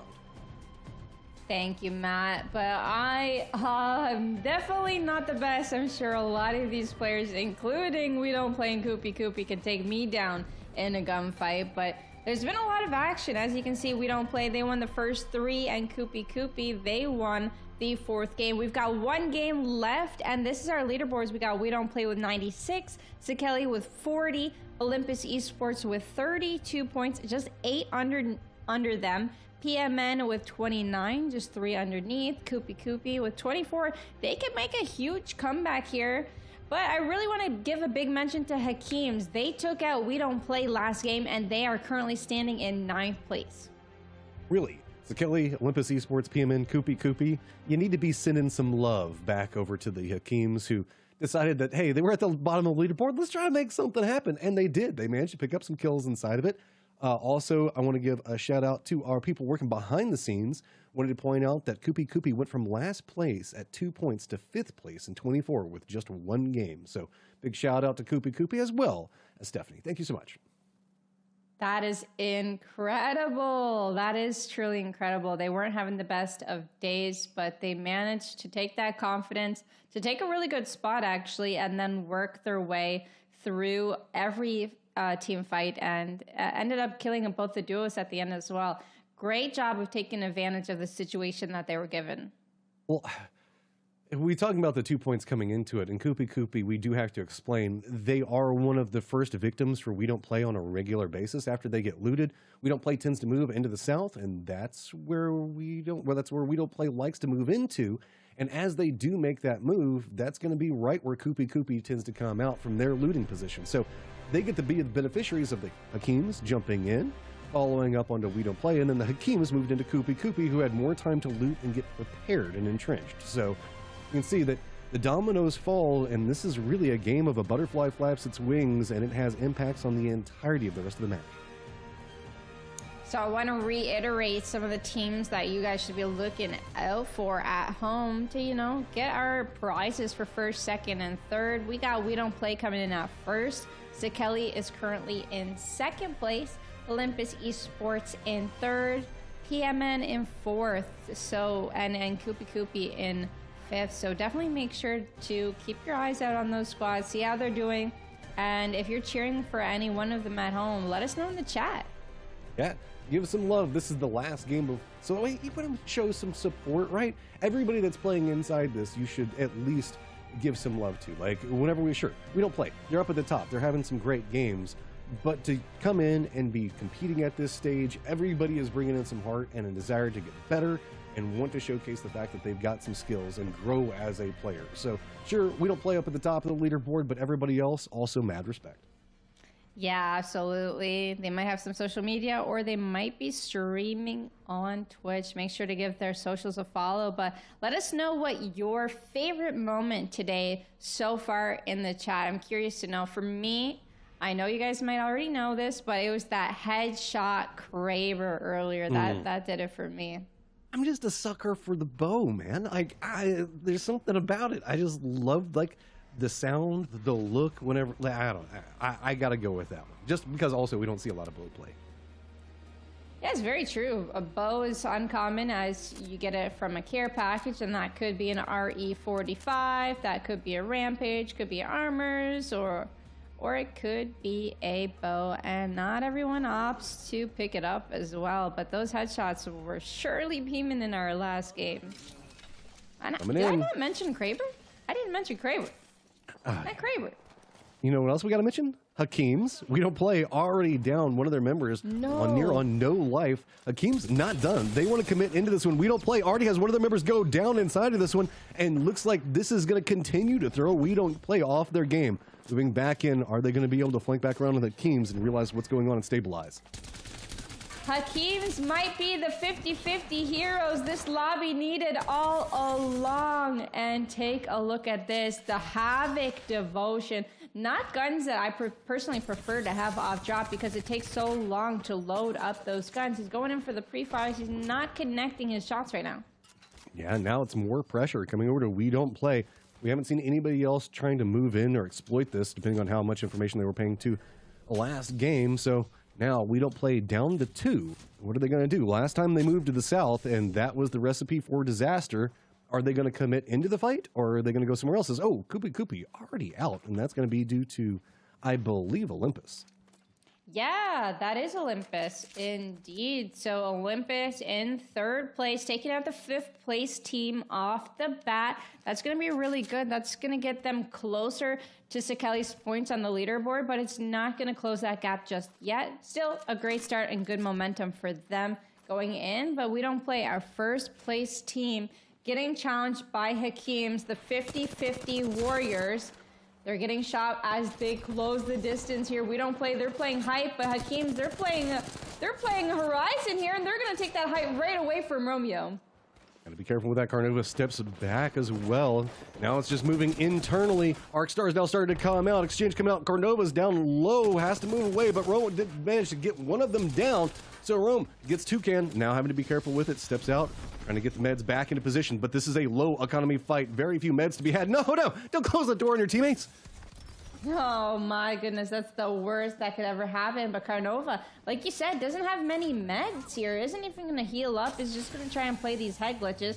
They're in a 3 versus 2, but the Seer ultimate goes down. And now Romeo, Carnova, they're sharing meds, but they're also crouching to kind of stay hidden here from the duo below. I'm not quite sure if they got a revive off. I don't think so, but there are 301 shots. They're not going to do much damage. Carnova, though, he's going to try and cover fire. Very good shots with the Havoc. Ahmad's going to go down, but Toucan, he's going to get the trade now. It is a 1v1. Romeo versus Toucan. Trying to commit in, the wall in between. Shots are going to come out, and We Don't Play gets eliminated. Still sitting fine on points, but it's going to be PMN that wants to be a part of what's happening here. What? No, wait, PMN. Sorry, no, I'm thrown off. We jumped back into PMN in a different, in a very similar spot, and it broke my brain. I was like, wait, what? Yeah, sometimes the buildings do look very similar. And Sorry, I got baited. I'll admit it. Production. Shout out to production. Okay, But so look it in. Now that means that Hakeem's do get Eternal, but we also do have Digital as West. Looks like they might be moving up from Divide, but I think that Hakeem's looks like they're moving to the north. Yeah, so Bionomics, Cultivation, and Eternal Gardens all have those circular buildings that look very similar. It actually took me a long time to learn this map. Still don't know it by any means, but do my best to know it. FMA Titans, Bloodhound is doing good damage. Can he hit these G7 Scout shots? Yes, he can. G7 Scout is so good as a secondary, but he's going to go down. Got to be careful now. FMA wanting to find themselves some points. This is a strong squad that hasn't had the showing that they've desperately been wanting to have today. So trying to set in, but Broken's just got to run away yet again. And we have often found him being the last member up for his squad. Can he make the hero play? No, he cannot. I really loved Broken's jump there to dodge the Syracuse. It was actually a really great play. Unfortunately, his teammate went down while he was going for the revive. Might have been a little bit of miscommunication, but hey, PMN, they did what they needed to do to catch up with those points. They're in 4th place. They're doing a great job. Looking through, it looks like most of the circle is still pretty calm. Moon's going to be coming in back behind. Really, Hakeem's playing opposite side of a wall. It's maybe down to the south, as it looks like Olympus might be bumping into a squad here in just 1 second. Yep, there we go.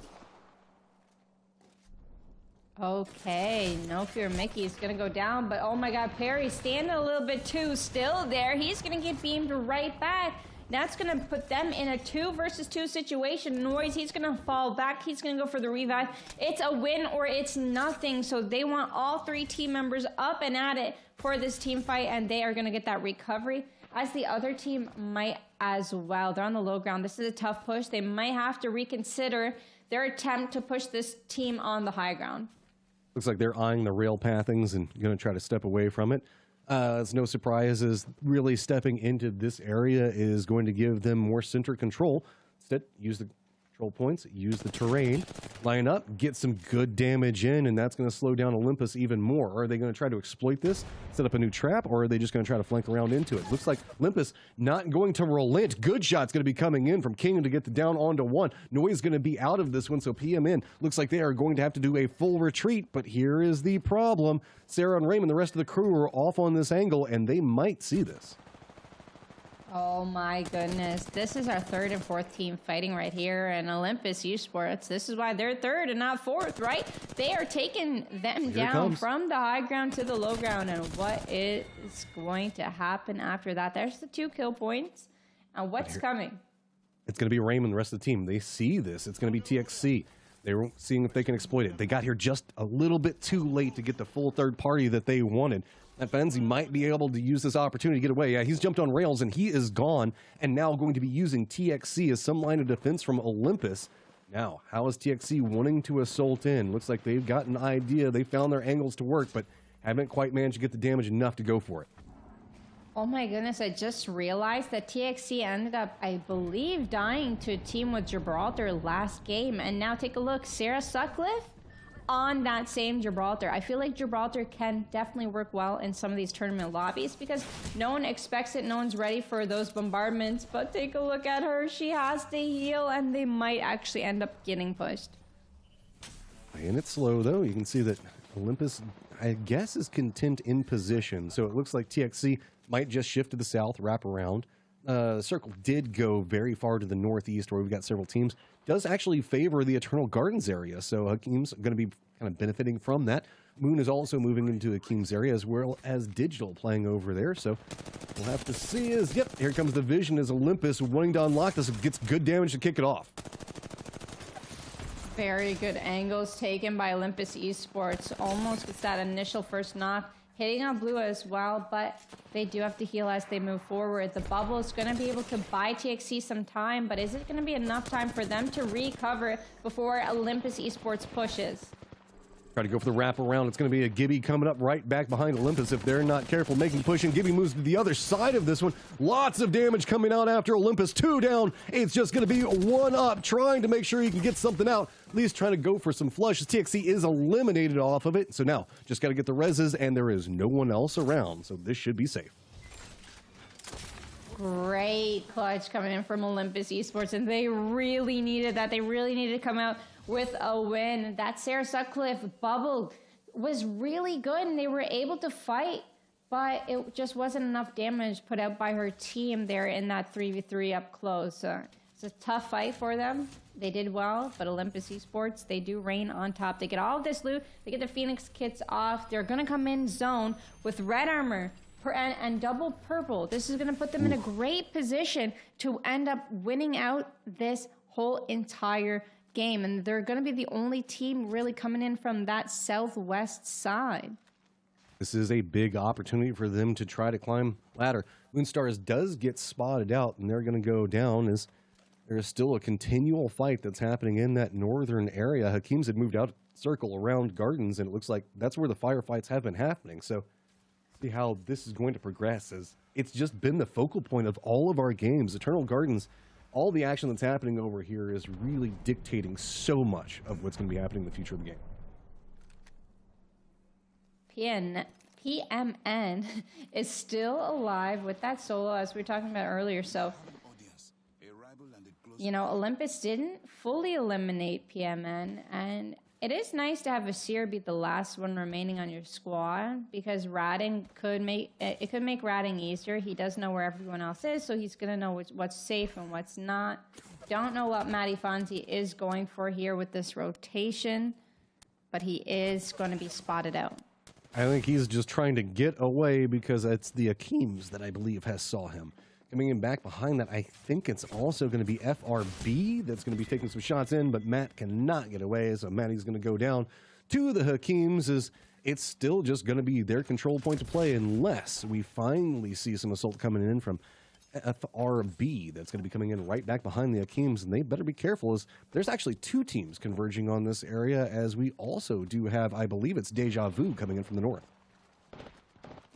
Okay, so Kelly is definitely a team that I want to keep my eyes on as well. They did end up killing Digital here, and they're actually healing. They're also playing Gibraltar. I think that's what inspired TXC to as well here.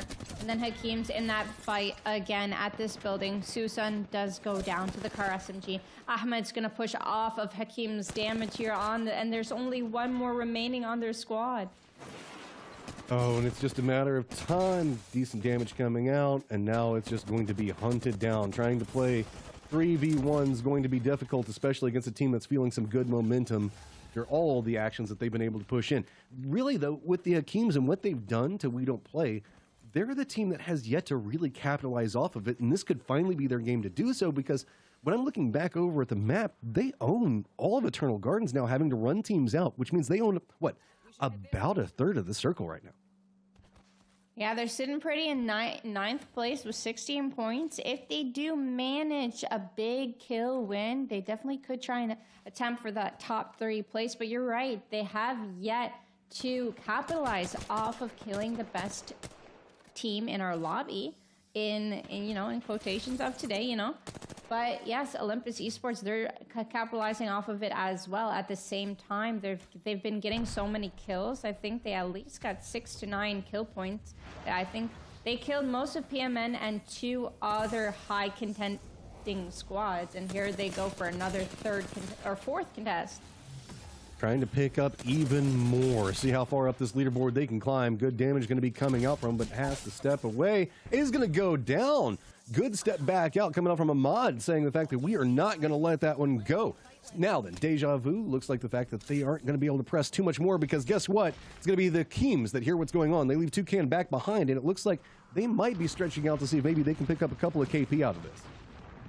I can't believe Olympus Esports were actually able to get that recovery. Ahmed wasn't able to close the gap, but you know what? Ahmed said he's going to go with the R301 and knock another. He doesn't care if you get a revive. He's going to knock you again and again. So he's going to potentially make this push off of Hakeem's, but he is giving up a good spot if he does.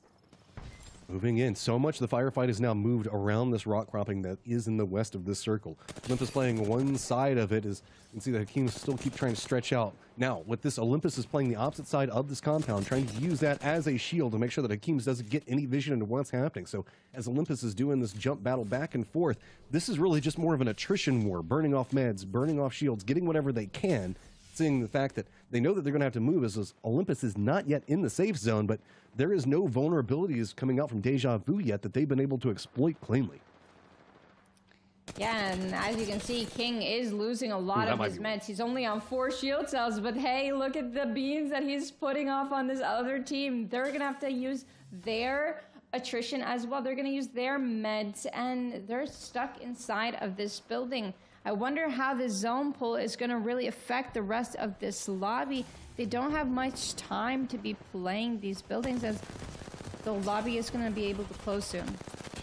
Got to be careful, as a lot of teams are already set up in position. Olympus trying to make this one happen. He's going to have one of the members go down. 2 still trying to continue the rain in, as flush is now starting to happen on this one. It's 1 down on both sides of it, but here it comes. Hakeem's, here's what's happening. They're just going to jump all the way into this one, realize the fact that there's an opportunity. They want even more. They're just trying to chase this one down entirely. They are the strong squad to be contending with all of this, and really the other 2 just scatter in their plunge.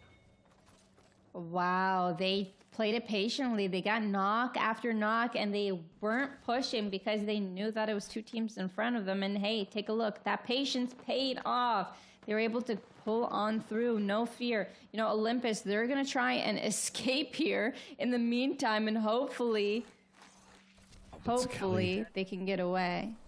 I don't know We've if got they two can. Ahmeds. We've got an Ahmed with an E and an Ahmed with an A. I'm going to get the teams confused. Oh no, Ahmed with an E, deja vu. They're going down. They're getting chased down by Hakeems. Hakeem's not content to just stop yet. They're realizing the fact that this is their game and they want more kills with this. Man is trying to get away, does manage to make it in the zone, but it's going to be Sekeli that's down to the south that's also trying to cut off what was going on with Olympus, and that's going to be a firefight that's going to be happening. Looks like they might find themselves pinched. There's an entire team coming up back behind them as Hakeem's does get control over the north. A big fight about to brew with 3 teams just to the south of this, nowhere near the circle.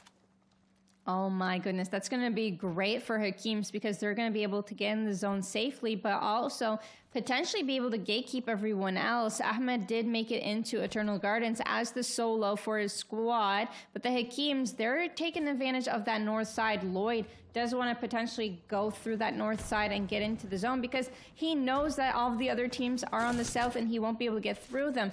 But will Hakeems let Lloyd get in as the solo from his squad? Oh my goodness, Olympus Esports, this might be the end of it for them. They're going to go for the armor swap. They lost King. They are a duo, and Tranqui is going to have to heal. He's on 10 HP. You know, it's very smart to go to this building to be able to heal. Healing out in the open might not be the play, but it doesn't look like they're getting third party. So thankfully, they get to come in from that south side. Alcon is going to get eliminated as Olympus is going to continue their press in. Good job on fighting from a back-end position. Now, have to be careful, though, as they're making their pathing into this one. Lloyd might have an idea on what's going on. And Hakeems just moves right into the center of the circle, and this is just confidence play. They know that they've got this one on lockdown, and now they just have to contend with whoever's going to come limping into the circle. They just have to be careful that no rats come up and stab them from behind, as they're going to be looking right into Olympus pathing. Good damage to start this one off. Nobody jumping in yet, but Lloyd is very, very close, just back behind what we're looking at right now with Ahmed Hakeem. So with this, we also have Ahmed way back behind this one coming up from the other team. Your other Ahmed is watching this one, but not in his aggressive positioning. Wow, so we've got 2 solos and a duo. Lloyd on the second place team. And we've also got the third place team still alive and healthy as a duo in third place. This is really going to come down to the wire to see who can rat the longest, who can obtain the most amount of points. But Hakeems, I don't know how far they're going to go with this. They're the only team of 3 still available, still alive and well, altogether healthy, and they're going to go for these shots. All right, they're going to be able to get that 1 kill, and they're maybe going to be able to track down the second one. This is the duo. This is the team in third place. Did they make enough points to make second, or is Hakeem's going to take over? We're going to have to find out. Olympus Esports is eliminated. There's only 3 squads left, a trio and a solo fighting another solo. Oh my goodness, there it is. Ahmed wins that 1v1. Deja Vu takes down Sekeli, our team in second place, and now it's just a 3v1, and this is it. Oh, is he going to try to nade himself to deny the points? They realize the fact that this might be close. They're just going to go ahead and drop himself out of this one. Hakeems were chasing it down, but finally finding victory. Being the team that really threw off the team that was dominating everything. We Don't Play won the first 3 games and had some of the highest kill counts I have seen. But Hakeem's come in, hot drop on top of them, throw them off, and finally pick up a good game for themselves. I love how the tournament kind of flipped over a little bit. Hakeems took the table and just flipped it, and they're like, hey, you know what? We're not playing your game. We're going to play our game, and it's our turn to shine. That's just going to make the next wildcards even more exciting now that they've figured it out. They figured out the pattern that they need to do going on forward. They just need to take them at that 50-50. And you called it in the beginning of this tournament. You literally said, hey, if you want to be able to win, you got to take that 50-50. That's exactly what they did, and they pulled it off. Oh my God. Are you a fortune teller? I just like the game. I watch a lot, and I figure out how to exploit it. And you have to say, we were talking about it at that stage too, so it's a very scary thing to drop onto a team that's won 3 games and say, you know what? I think that we can win this. And they did.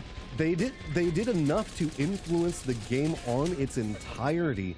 And now finding some success, this could be the start of a great set of plays coming out from the Hakims, and really also going to force, like, We Don't Play to have to start figuring out new strategies to contend with this. Well, the PlayStation Master Circuit is surely getting better and better as the weeks go on. I'm super excited about all this gameplay put together. Olympus Esports, they also put off a big show for us as well with these super crazy intense clutches as well. Take a look at that just from the back. He goes in over his head. They can't play those knockdown shields if I can fly. Oh, that is just nasty coming out. I have to say that the more and more I am watching this map, the more I'm enjoying it. Broken Moon, haven't had a chance to cast a lot of the games on it, but you can see the fact that these players are learning the exploits inside of it, figuring out the best way to handle it, and just, you can see, there's just points falling from the sky here for the Hakims. Literally falling from the sky indeed. And Deja Vu, I don't know, they were in 12th place, but they managed to secure that second place. It was great for them on the leaderboard, so that's going to give them a playoff spot, making that top 10. I'm certain they will be able to after that performance. So Ahmad Hakim, Toucan, and Araj Hakim. Very strong play coming out from that one. And see how we're going to look at the overalls. We got We Don't Play, We Don't Play, We Don't Play. And then the influence coming up from the Hakims gave Koopy one, and then Hakims one for themselves. And here we have it. Olympus Esports managed to get enough kill points in that last game to secure themselves second place. Kelly, by 1 point, lost that second place and ended up in third place. But We Don't Play, they had a great showing and a solid start to secure themselves 97 points. It turned into a nail biter. It looked like this one was going to be just a dominant set, but no. Good play coming out from the teams. Olympus Esports finding a way to exploit. So Kelly, you got to say, was trying their hardest through this one. We even saw Lloyd trying his best to cling to life to get whatever placement points were possible inside that last one, but also Hakim's doing a great job on jumping over strong teams such as PMN. So moving in, want to remind you guys that we still have more Apex Masters Circuit wildcards qualifiers going to be coming up as we move through everything. We got North America coming up later on today. Then on the 17th, we got more action to be had. And let's not forget about on January 7th, we got to go into the final. Yes, a lot of exciting action unfolds, but PlayStation doesn't only cast Apex Legends tournaments and host Apex Legends, they host a lot of other tournaments as well. So we've got Mortal Kombat Ultimate Fight Nights December 16th at 9 a.m. PT. We've got Dragon Ball Z Fighters at 9 a.m. PT on December 19th. We've got Madden Last Chance Qualifiers December 20th at 6 p.m. PT. And we've got Fight Nights for Street Fighter December 21st at 6 p.m. PT. And then we've got Tekken 7 Fight Nights as well December 30th. A lot of action at 9 a.m. PT. I'm a sucker for fighting games, man. I love watching competitive fighting games. There's just something about the energy that goes into them, what the players bring into it. So I hope that you guys tune in for some of the good action on that one. And I got to say, today was just a lot of fun. You got to give some respect to We Don't Play for getting that first place, but also a lot of big plays come out from those last two games to really make this exciting. Yeah, it's surely panning out to be an amazing series this time around. I thought We Don't Play, they had the upper hand on everyone, but I'm really glad that Hakim's going to turn the tide around and everyone else putting in all that effort into playing this tournament out and doing the best that they can to secure as many points as they could. And I hope everyone had a lot of fun.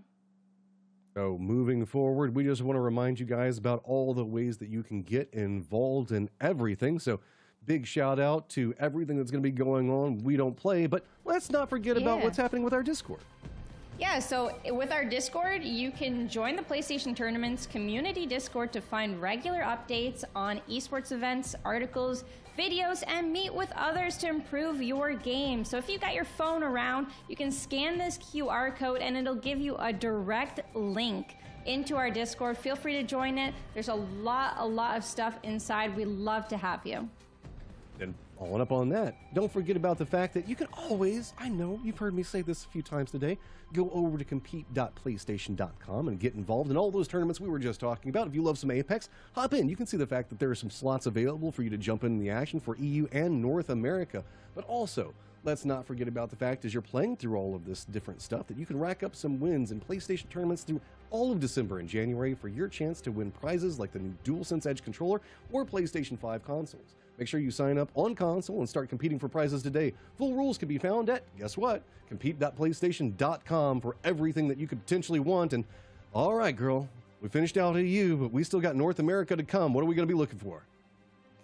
We've got a lot to find out for North America later. We're going to see who qualified for tonight's games as well.